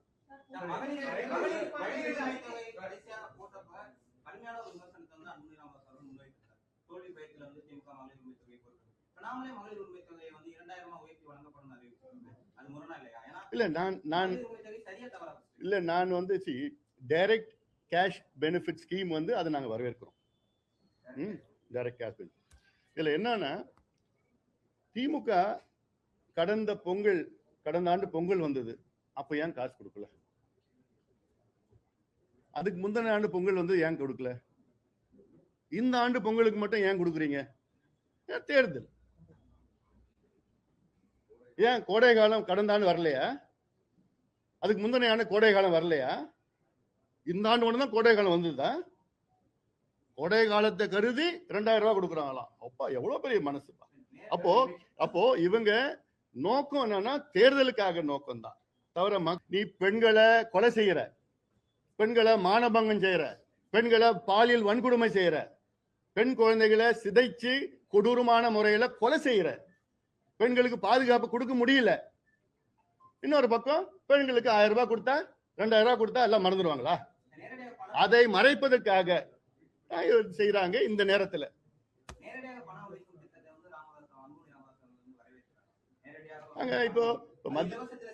இப்ப மத்திய அரசு விவசாயிகளுக்கு 6000 ரூபாய் ஆண்டுதோறும் கொடுக்குறாங்க. அது நேரடி திட்டம் தான். அது நாங்க வரவேற்கிறோம். நாங்க எதுக்கு அது செய்யணும், என்னத்துக்கு செய்யணும்னு இருக்கு. ஆனா அதை விட இப்ப என்னன்னா, எங்கள் தேர்தல் அறிக்கையில் நாங்க சொல்லியிருக்கிறோம், இப்போ 2000 ரூபாய் கொடுக்குறீங்க, 3000 ரூபாய் கொடுக்குறீங்க, 4000 ரூபாய் கொடுக்குறீங்க. இப்ப எல்லாம் ஆளுக்கு கொடுக்குறாங்க. இப்ப யார் எவ்வளவு கொடுக்குறாங்க எனக்கே தெரியல, கணக்கு வரல. எல்லா கட்சிகளும் அது கொடுத்துட்டு இருக்கிறாங்க. எல்லாம் இப்ப கொடுக்கறது இல்லைன்னு அறிவிச்சிருக்கிறாங்க. மக்களுக்கும் குழப்பத்துல இருக்காங்க. மக்களுக்கும் தெரியல எவ்வளவு ஒரு இருப்பா. ஐயோ ஏன்பா, இப்ப யாராவது தண்ணி கொடுங்கப்பா. பதட்டமா இருக்கிறாரு. அதாவது இருக்கு அதுல. சோ எங்களுடைய நோக்கம் என்னன்னா, தமிழ்நாட்டு மக்களை சுயமரியாதையுடன் வாழ வைக்க வேண்டும். அதுதான் எங்களுடைய நோக்கம். அதுக்காகத்தான் கல்வி இலவசமா கொடுங்க, சுகாதாரத்தை இலவசமா கொடுங்க, விவசாயிகளுக்கு இடுபொருட்கள் கொடுங்க, மானியமா கொடுங்க. இலவசம் வேற, மானியம் வேற. உதவி செய்யணும், அவ்வளவுதான்.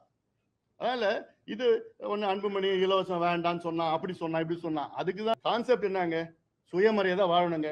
தமிழ்நாட்டு மக்கள் பிச்சை எடுக்க கூடாதுங்க, அவ்வளவுதாங்க. ஏன்னா இன்னைக்கு பிச்சை எடுத்துட்டு இருக்கிறாங்க. ஏன்னா இது அது சொல்ல, நான் பிச்சை எடுத்துட்டு இருக்காங்க. என்ன எதுக்கு பிச்சை எடுத்துருக்காங்க? நீ பொங்கல் நேரத்துல போயிட்டு ஒரு 6 அடி கரும்பு, ஒரு பச்சை அரிசி, ஒரு என்னது வெல்லம், அப்புறம் கல்கண்டு கியூல நிக்கிறாங்க. இந்தியா விடுதலை அடைஞ்சு 79 ஆண்டுகள் ஆகுது. இன்னும் ஒரு 6 அடி கரும்புக்கு போய் விவசாயிகள் போய் அங்க போய் நின்றுட்டு இருக்காங்கன்னா என்ன நிலையில வச்சிருக்கீங்க நீங்க தமிழ்நாட்டு மக்களை? 67ல இருந்து ஆண்டுட்டு இருக்கீங்கல்ல. ஏன் அடிப்படையில் ஒரு நல்ல பள்ளிக்கூடம் கொடுத்து நல்ல ஆசிரியர் நியமனம் பண்ணி ஒரு படிப்பறிவு கொடுக்க முடியாது? உங்களால வேலை வாய்ப்பு உருவாக்க முடியாதா? இவ்வளவு வருஷமா ஆட்சியில் இருக்கீங்களே. டெல்டாவில் இந்த வருஷம் எவ்வளோ நெல் வீணாக்குனாங்க, அழுகி போச்சு, முளைச்சிருச்சு. ஆனா நான் டெல்டாக்காரன் பெருமையா சொன்ன என்ன? டெல்டாக்காரன் நீங்க. அந்த டெல்டாவிலே உங்களால வளர்ச்சி கொண்டு வருங்க இல்லையா?